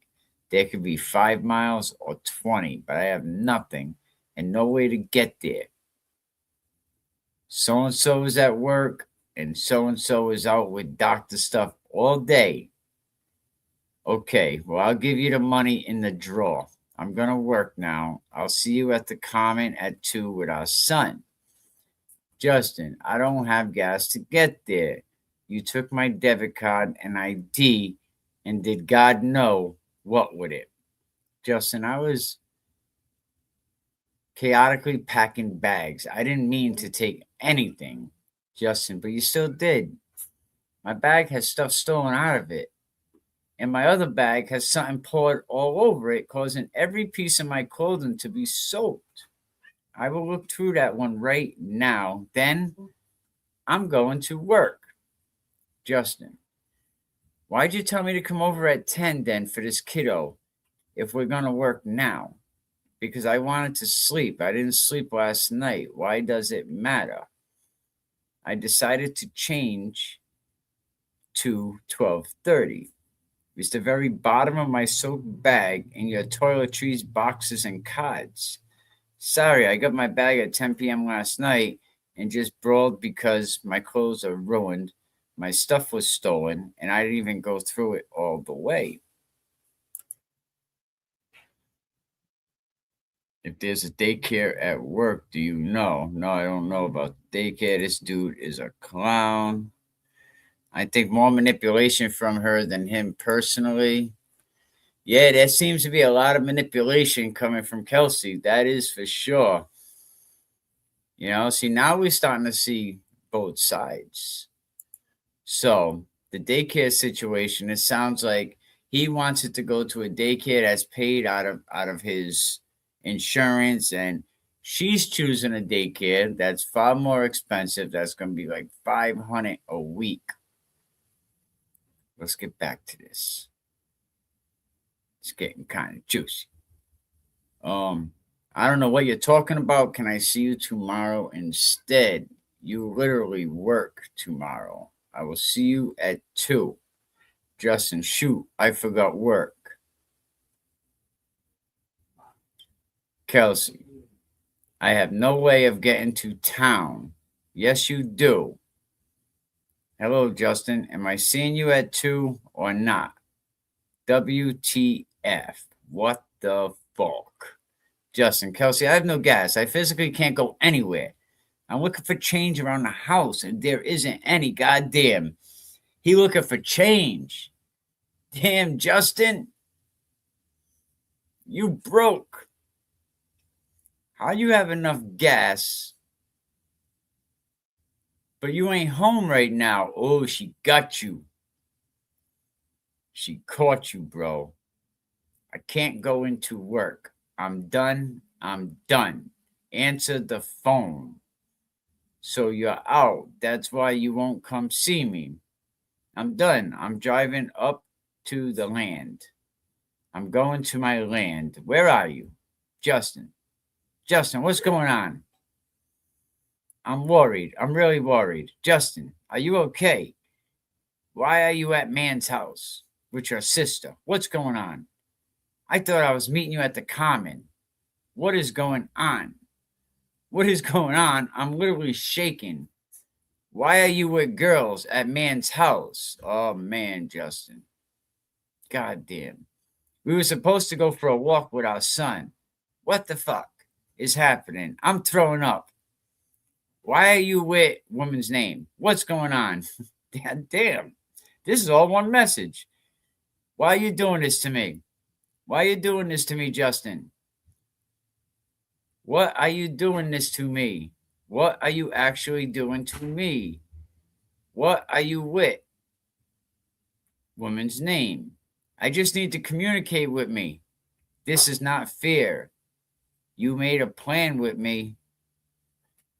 Making plans with me and your son and ghosting me is just mean. I'm going far, far away for a long, long time. You could have at least told me you changed your mind. Instead of standing me up, making me wait at the common for 2 hours, just really mean. Also, crazy for you to just read all my texts. Know how upset this made me? You don't love or care about me? This is so mean. He left her on red, as they say it. Why wouldn't you tell me you changed your mind instead of standing me up? If you drove there with woman's name, you clearly had no intentions on going for a walk with me or your son. Why would you make plans with us? I packed this diaper bag and the stroller and blankets for us to sit on. We're going to see Daddy. And just for Daddy not to be there, you stood me up. Why be mean about it? Now, I bet Kelsey all morning was so excited. We're going to see your father. We're going to see your dad. And Dad isn't there. What the hell?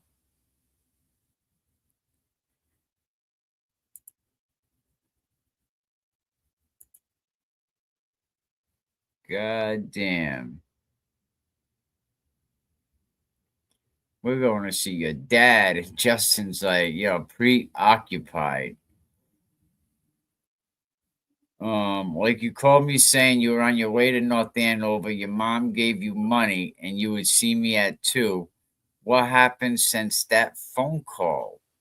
If you're trying to hurt me, you're succeeding. I feel really effing hurt.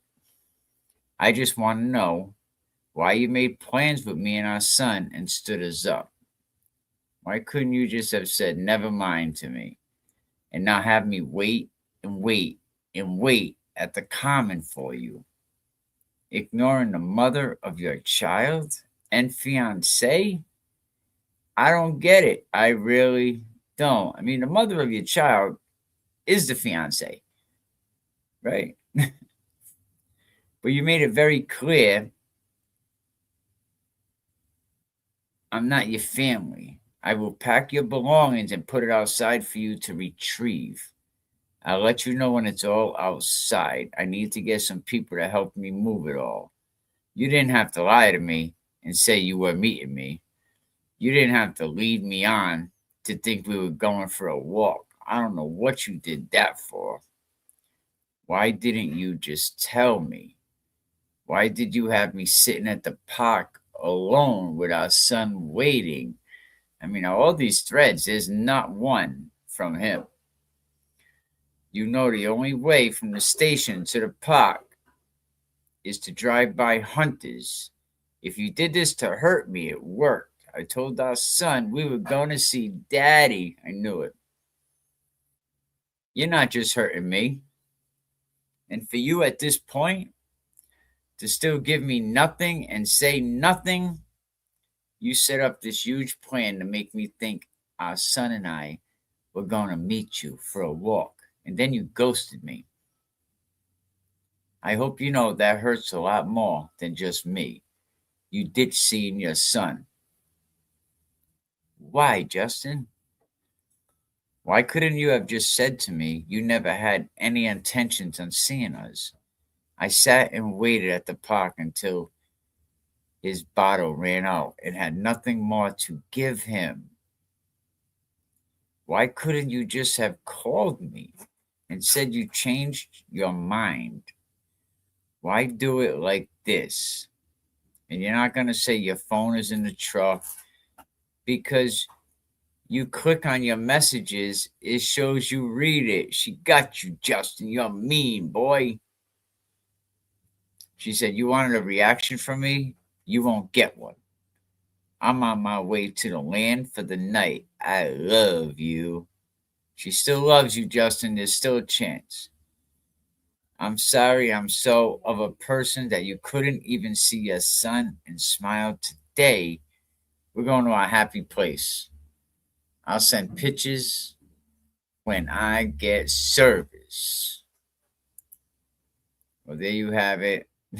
I read all that shit. Hope y'all appreciate that. Goddamn. So what do you think? Kelsey, Justin? Is it changing your mind about Justin? You know, do you kind of feel for Justin at this time? I mean, neither one of them, like Oxymoron said, neither one of them is mature enough to raise a child. Sadly, the child is in the middle of this hateful relationship. You know, from A to B, 4 says, at random, if that's correct, I mean, that explains her text to me. Maybe not the only reason, but a big part in the way that she's thinking. Because reading all of it, I assumed she is young. Yeah, absolutely. You know, a lot of immature stuff that went on through these text messages, but the two should not have had a child. That's just my opinion. They must have a lot of fighting going on. She got his debit card. He broke. Your boy said he can't even put gas in. I don't see it as manipulation. Both of them were back and forth to each other. That's not what I get from reading these texts at all. I can understand her. Why bring up her hitting a friend? Also, he's a firefighter. Aren't you on call? Therefore, you would need gas at all times. Great one. Great one right there, Matt. Yeah, so a lot of things in that situation is like, bro, man, come on. Like, you don't have no backup money. You don't have no extra money. You can't call somebody. Yo, can you cash app me?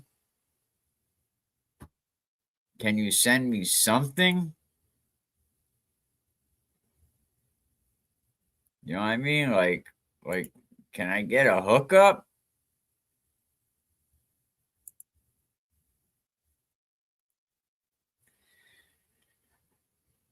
You know, like, please, can I get something? God damn, man. You know, can I live a little? But listen, man, appreciate everybody for dropping in. You know, you want to support the channel, you can support us on Cash App or Venmo at Can We Keep It Real, one word. Really appreciate everybody. But until next time, man, we out. You know, here's a little bit of a few music tracks for you.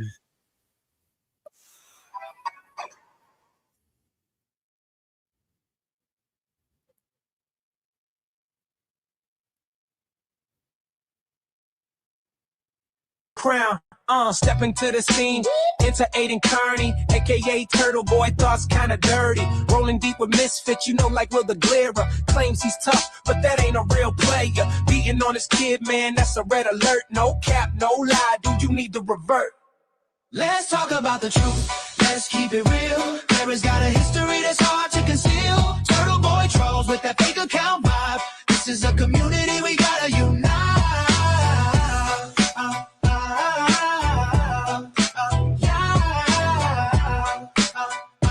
This is a community we gotta unite.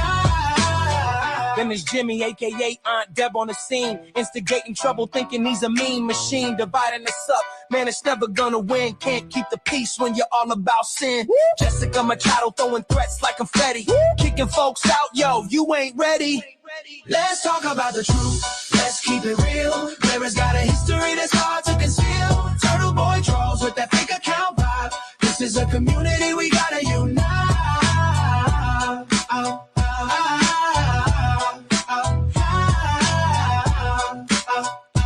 This is a community we gotta unite. Turtle Boy, tell me what's the deal? Slanging fake news like it's part of the meal. Mental, physical threats, that ain't no game. Abusing women, man, that's a real shame. Real shame, real shame, real shame. Watch as the drama unfolds. It's not just gossip, it's harmful behavior that you can't just toss it. Burner accounts, a coward with a keyboard, but the real talk, that's where you ignored. Stand up, man, quit acting like a child. Time to heal, not divide, make the difference worthwhile. Now let's get real, it's time to change the narrative. Stand together, bring the positive imperative. Let's be a voice that speaks for the weak. United we rise, broken cultures can't speak. Yeah. Let's talk about the truth, let's keep it real. Clara's got a history that's hard to conceal. Turtle Boy trolls with that fake account vibe. This is a community we gotta unite.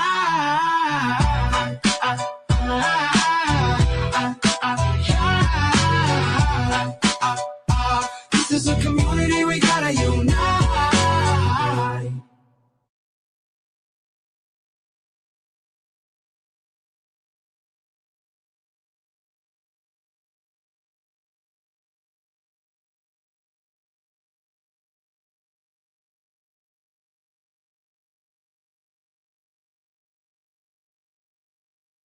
Yo, it's time we rise and speak the truth. No more blind eye.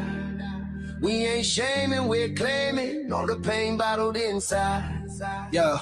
Are we shaming the man, not believing his cries, telling stories so raw like darkness in disguise? Alex stands bold, he's worn the scars on his chest, but the world just keeps on spinning, forgetting the rest. Riding on fumes, the haters all caught in a lie. Silencing survivors, can't believe what you deny. Turtle Boy in the shadows, poking fun at the brave, re-traumatizing souls like they're the ones ashamed. Melanie Little, what's it gonna be? Bragging about your fortune made of misery. You supported Reagan Wolf and low down clothes while survivors bleed out, saying nobody knows. Stand up, Stand united, rise against this fool. We won't bow down to the shame. No remorse. Break the silence, let's amplify the scream. Together we won't falter, united in this dream. Ray from Dallas, dressed like a sheep in the herd. You prayed on Alex, man, let's spread the word. Supported by the wicked, you hide.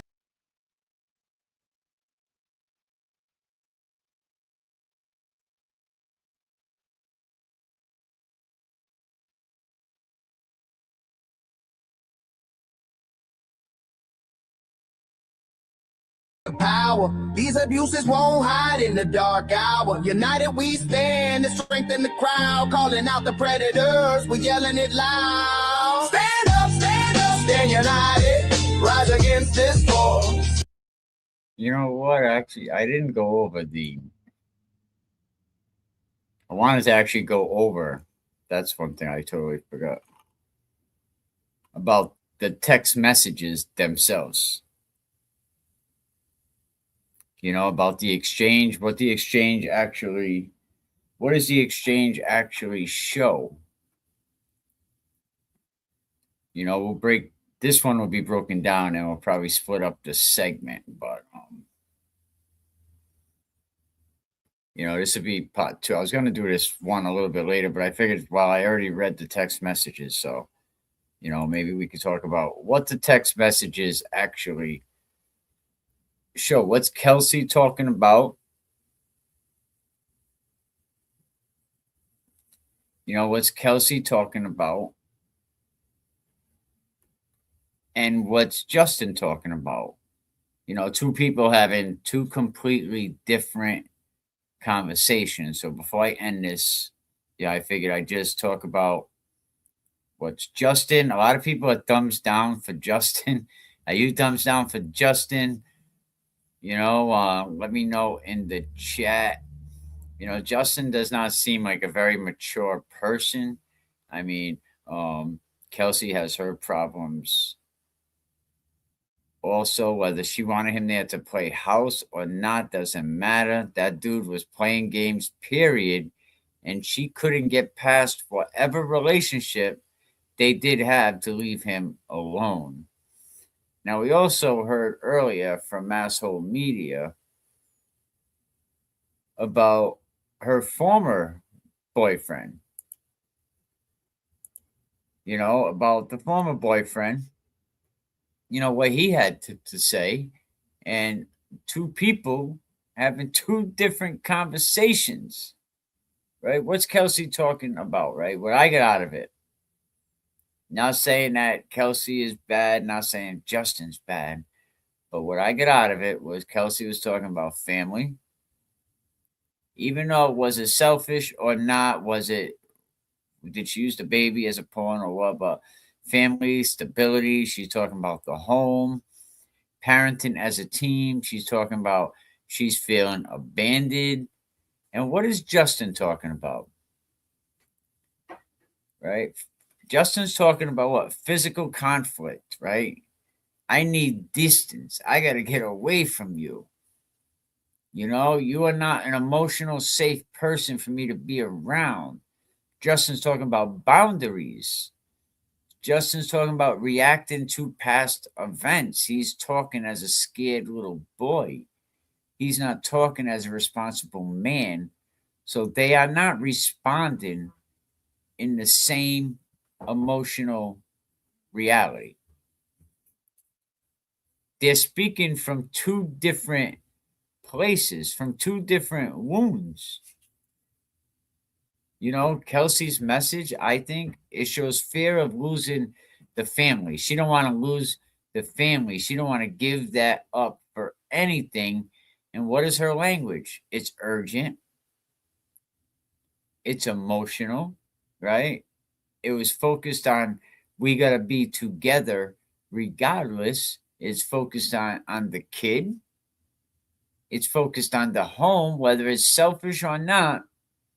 She's saying in plain terms, I ain't doing this alone. I need you here. I need your stability. You want to put your little pecker in me, you better be here to take care of the baby with me. You know what I mean? Like, I didn't lay down on my back and do this by myself. You know, so she's feeling the ground shifting under her feet. Now, Justin, on the other hand, right, his message shows what? He's withdrawn, a lot of self-protection. I mean, he's definitely coming from a selfish place. Distancing, defensive. You don't get with a wife to leave him. You figure it out. He's focused on things of the past. He's focused on getting smacked in the face. You know, he needs space. You poor little boy. Why'd you get with this lady then? He's focused on co-parenting, not partnership. He's saying, look, I'm hurt, I'm overwhelmed, and I can't be in that house right now. I need to be with my mommy. I mean, this is the voice of a little boy that feels unsafe and feels overloaded and feels that he had his mother to wipe his ass. And his mother's probably still wiping his ass. Or someone say, nah, his mom dead. I feel shit. You know, but his mom is probably still wiping his ass. I mean, this happens in a lot of relationships, especially when stress is high. When one person wants connection, wants to be close, wants answers, wants stability, right? And the other person withdraws to protect themselves. That wants to get away from there to calm down, to avoid conflict. You can't do that and be in the house, even though they're both young. And like from A to B4 said, they're both young and clearly haven't experienced much.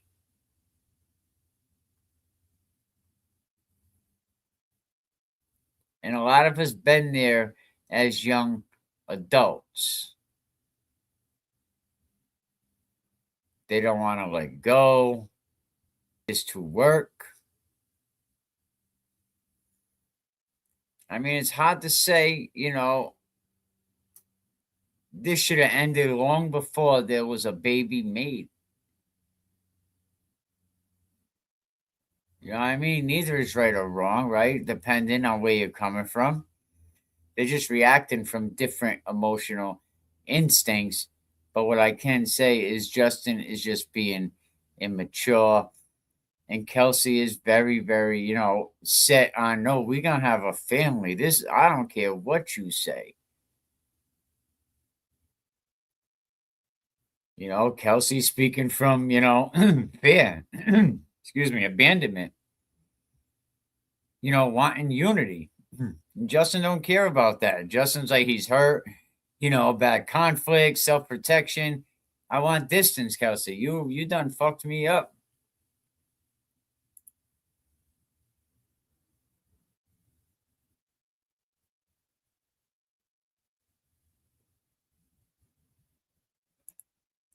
Yep, Justin has been checked out, but it doesn't seem that he has told her, other than saying he needs space and not being there. He could have told her he was done like she asked. They were not ready to have a baby. But you know, like, ready or not, here I come. You know, it's like one person is trying to put out a fire, right? While the other is trying to avoid getting burnt again. You know, so you're not ready to have a baby, but the baby is here, Justin. Now it's time to step up and be a big boy. You know, you committed the act. You were man enough to knock her up. Now you got to be man enough to parent. You know, exactly. Parenting doesn't come with instructions. Absolutely. And this exchange, that it don't tell us who's right. It tells us that there was a crisis and they were both at a crisis. You know, and this is what that type of crisis communication looks like. High emotion, high defensiveness, you know, low clarity. No one feels bad. Both parties feel like you're not listening to me. And nobody wins in this type of exchange. No one wins in this type of fight. No one feels validation. Nobody feels safe. You know, and I mean, this is me saying this. Maybe I don't even know what I'm talking about. Maybe I'm just rambling on and on. But for someone in Kelsey's position, right? this kind of separation can feel like that she's losing herself. She's losing her partner. She's losing her home. She's losing her family structure, losing control, and then losing time with her child. And then all of a sudden, here comes 4 officers you work with. Bang, try to take your kid. So for someone in Justin's position, this kind of conflict, I mean, just like any other little boy, and I have to say it. Yes, nobody wins. And I have to say it, right? This is 2 children here. And Justin is just an emotional, overloaded little boy that don't want to escalate any further, that don't even want to fix things. I need space with my mommy. I need distance to function. And there's so many men that do these things. You know, you want to knock up somebody. You don't want to take care of your responsibility. You know, but the moms don't have that option. They really can't just, like, I'm out of here. I'm leaving. I'm done. You raise the damn kid. You know, females don't have that option. But they're both hurting. They're both scared, right? They're both probably reacting from survival mode. And probably neither one of them wanted it to come to this, because I'm sure at one time there was a lot of love there. But I think that relationship dynamics 101, really, you know, that they both should have paid attention. You know, because now there's 2 adults, now there's a baby, and this is just the beginning of a 20-year relationship that's going to go back and forth between Kelsey and Justin. You know, 2 people that are standing in the same brutal storm, but holding, I guess you could say, 2 different umbrellas, right? They're both soaked from all the rain. They're both overwhelmed. They're both reacting in opposite ways. Maybe I should have been a therapist. You know, but I think some of the most common patterns in high stress couples we end up seeing, you know, Kelsey would probably be the pursuer, the dominant one. Kelsey is the alpha. She's the alpha in that relationship. And like I said, what does her messages show? And is his family telling him what to do? I'm sure they are, because he feels like a man that can't make his own decisions. I'm not man enough to smoke my bowl in the front of my living room or in my mudroom. I got to run behind the house. I'm not man enough to go in the basement. But Kelsey's message as a pursuer, like I said, over and over, fear of abandonment. She don't want to lose that closeness. She wants stability. She wants them answers, and answers that this little boy just can't give. She's saying, come home, explain, let's reconnect. Don't leave me alone with this shit. That's what I'm getting from Kelsey, you know, like, don't friggin' leave me like this. Don't run out on me and leave me here to do all the motherly things and go to work.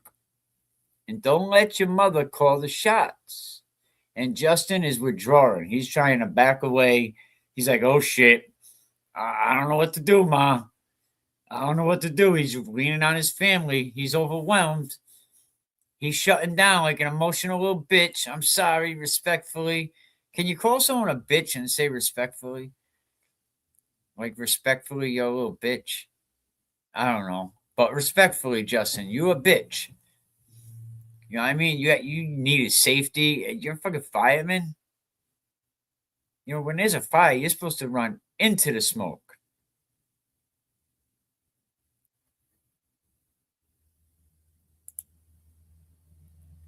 Shout out to one of our biggest supporters. Laugh Out Loud is not funny, but I remember blowing the smoke out the window. I was much younger and living with my parents. Oh, absolutely. You know, a lot of people probably do. You know, me and my sister Christine, I remember we sold tea to somebody outside her uncle's bar. But yeah, Justin showed, need for distance, need for safety, need to avoid some conflict. And, he can't be in an environment right now. He's saying, I need that space, I still need my mommy. I mean, neither role is bad, right? I can't comprehend to it. They're arguing from two different spaces. Kelsey wants what? She wants the home. She wants family. She wants safety. She wants unity. And when he leaves, it probably feels like the family is breaking apart. And Justin's reality is when I'm home, there's conflict, there's escalation, it's emotional danger. I need my mommy. When he says he feels like things will get worse, and when she says, you're abandoning us, and then he says, no, I'm protecting us. And they both tell him the truth from their own, I think, emotional place. They're both telling their truth. So it's probably like the most sense that I made all day. But Kelsey's pain is fear. She's afraid of being alone. She's afraid of being, not being stable. She don't want to lose control. She's the alpha. She has fear of a single parenting, fear of losing her grip on reality, which is losing her relationship, and she can't understand Justin's pain and he can't understand hers because, he feels unsafe. He's feeling attacked. He's feeling overwhelmed. All feelings of what a grown boy feels like. Justin should have been more of a man and been straight up. Absolutely.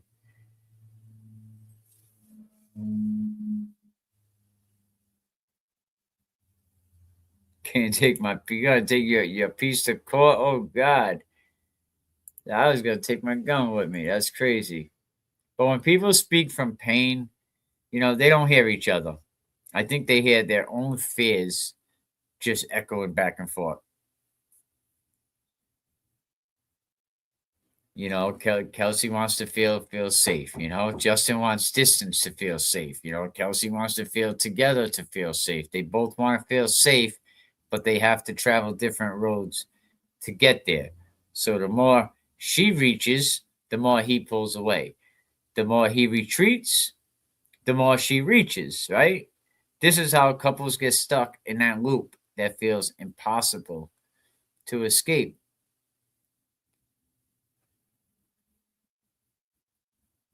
Maybe they never went through anything like this before.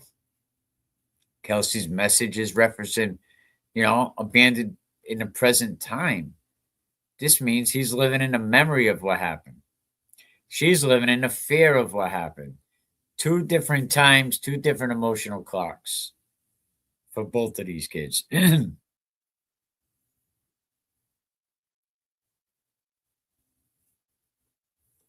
I'm sure they both love their child. It ain't about who's right. It ain't about the two people. They're just overwhelmed. They feel neither one of them's listening to each other. And this is what relationship breakdowns look like in real time.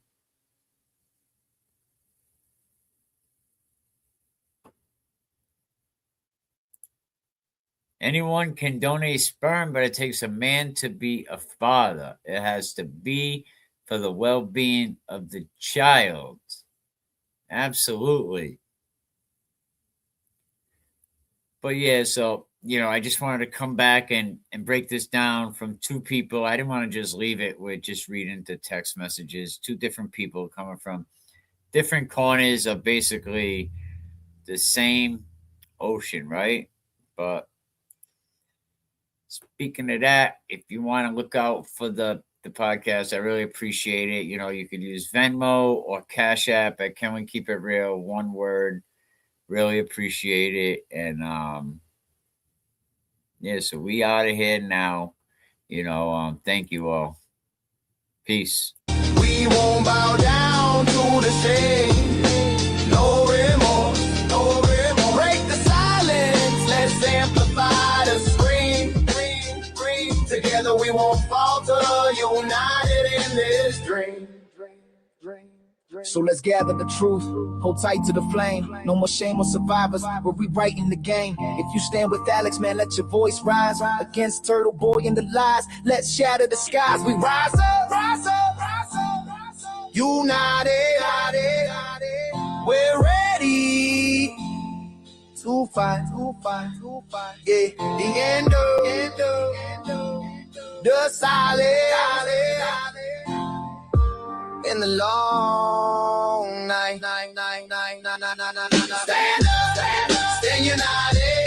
Just against this world, united in this dream.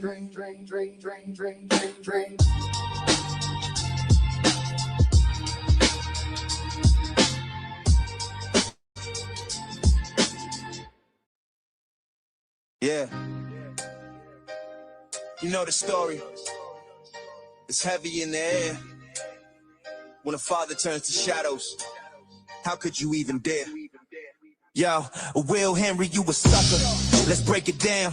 Claim you a man, but where's your crown? Put your hands up, kid. You taught him how to fight, but you ain't fighting right, man. This ain't no light. You grab your son, run off like a thief in the night. Where's the love? This ain't how you raise a child, right?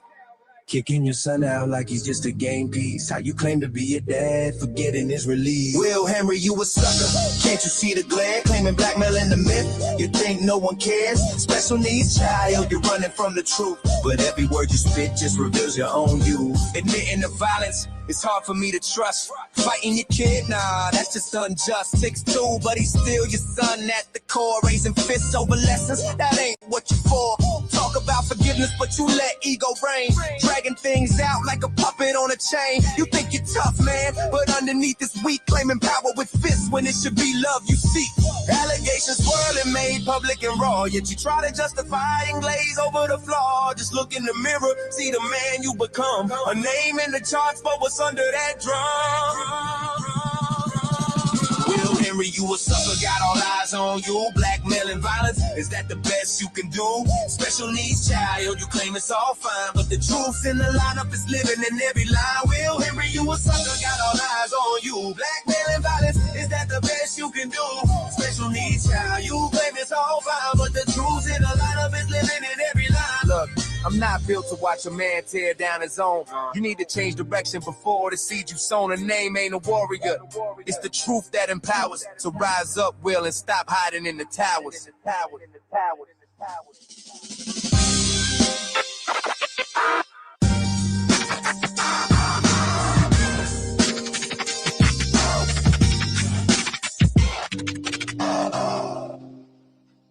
Yeah. You know the story. It's heavy in the air. When a father turns to shadows, how could you even dare? Yo, let's keep it real. It's a turtle tale. No detail too small. Yeah.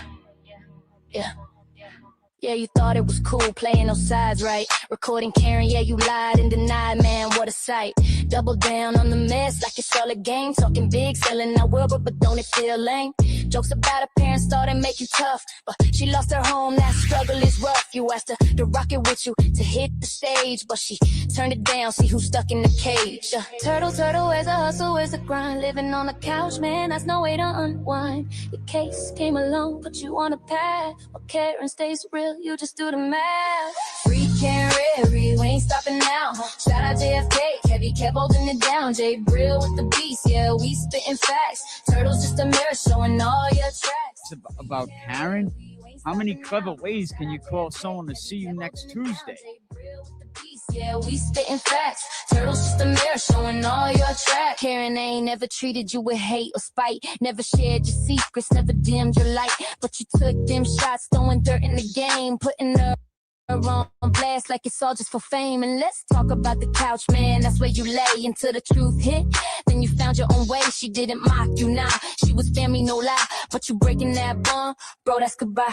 Yeah. Turtle, listen up, it's time to rise. Living in that shadow, all those tired alibis. Karen's got a strength, yeah, she knows a place. While you hide behind the hate, can't keep up the pace. Free Karen Red, we ain't stopping now.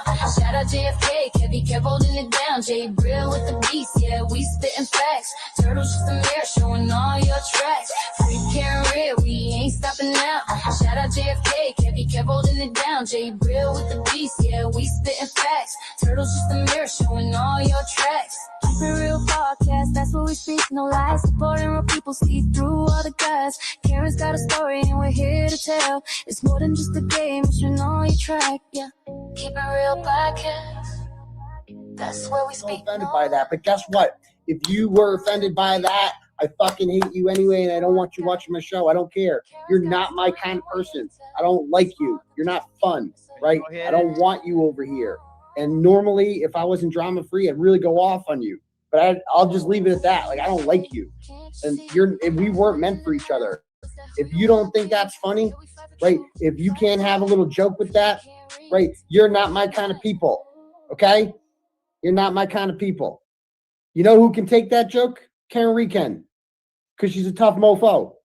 She's been through a lot. She can take a joke, okay? Not all you motherfuckers out here acting like you're offended by that. You guys can't take the joke, but she can, because she's tougher than you, right? She doesn't. You don't speak for her. She speaks for herself. Only Karen Reed speaks for Karen Reed. New rule. Thank you. Yeah. Listen up, it's time to talk. No more hiding behind lies. Let's take a walk. Can't take much more, your bullshit gets old. You claim you're an award winner, but your heart's ice cold. Fraud and deception, that's your playbook, my dude. Stuffing ballot boxes, you're just stealing the mood. You're not a journalist, nah, you're just a blogger. Wanna be on top, but you're playing the wrong card here. Change the game, now you flip the script. More despicable, every day got your whole life flipped. Turtle boy, we see through the mask you wear. Truth tells, cutting deep like a knife, it ain't fair. Turtle boy, you made this mess, you drown in your lies, only you to blame. It's reflected in your cries. Turtle boy, we see through the mask you wear. Truth cutting deep like a knife, it ain't fair. You made this mess, you drown in your lies, only you to blame. It's reflected in your cries. If Baker broke and he stands tall, ain't that the truth? Locked in the battle with the heart of gold. Got proof, Down syndrome, never a reason to attack. You act like a coward hiding in your own whack. You call it journalism, but I see through your game. Pathetic little loser, you should be ashamed. Turn the mirror, see the monster that you grown. Can't wash the dirt, it's forever on your throne. Turtle boy, we see through the mask you wear. Truth cutting deep like a knife, it ain't fair. You made this mess, you drown in your lies, only you to blame. It's reflected in your cries. Turtle boy, we see through the mask you wear. Truth cutting deep like a knife, it ain't fair. You made this mess, you drown in your lies, only you to blame. It's reflected in your cries. Standing with Aiden, Kate the will, no thanks. You're marching down a path where nobody gives thanks. Ray from Dallas and the McHale recruit too. Associate to mess with nothing good to pursue. Shirley Max, we heard the toughest cries, mama's pain, but you drowned them all out, left them lost in the rain. You created the shit you're sitting in now. The world ain't your playground, so take a bow. Can we keep it real? Let's break it down clear. You're not even close to the truth, you just disappear. So hold your breath, think about what you've done. Living in your fantasy, but you're weighing a ton. No applause for the fraud, no crown for the fool. This is from your boy, let the truth be the tool. We can't take much more, and neither should you. Time to face the truth, this the least you can do. Shut it down, turtle boy, let the real ones rise. This the gritty and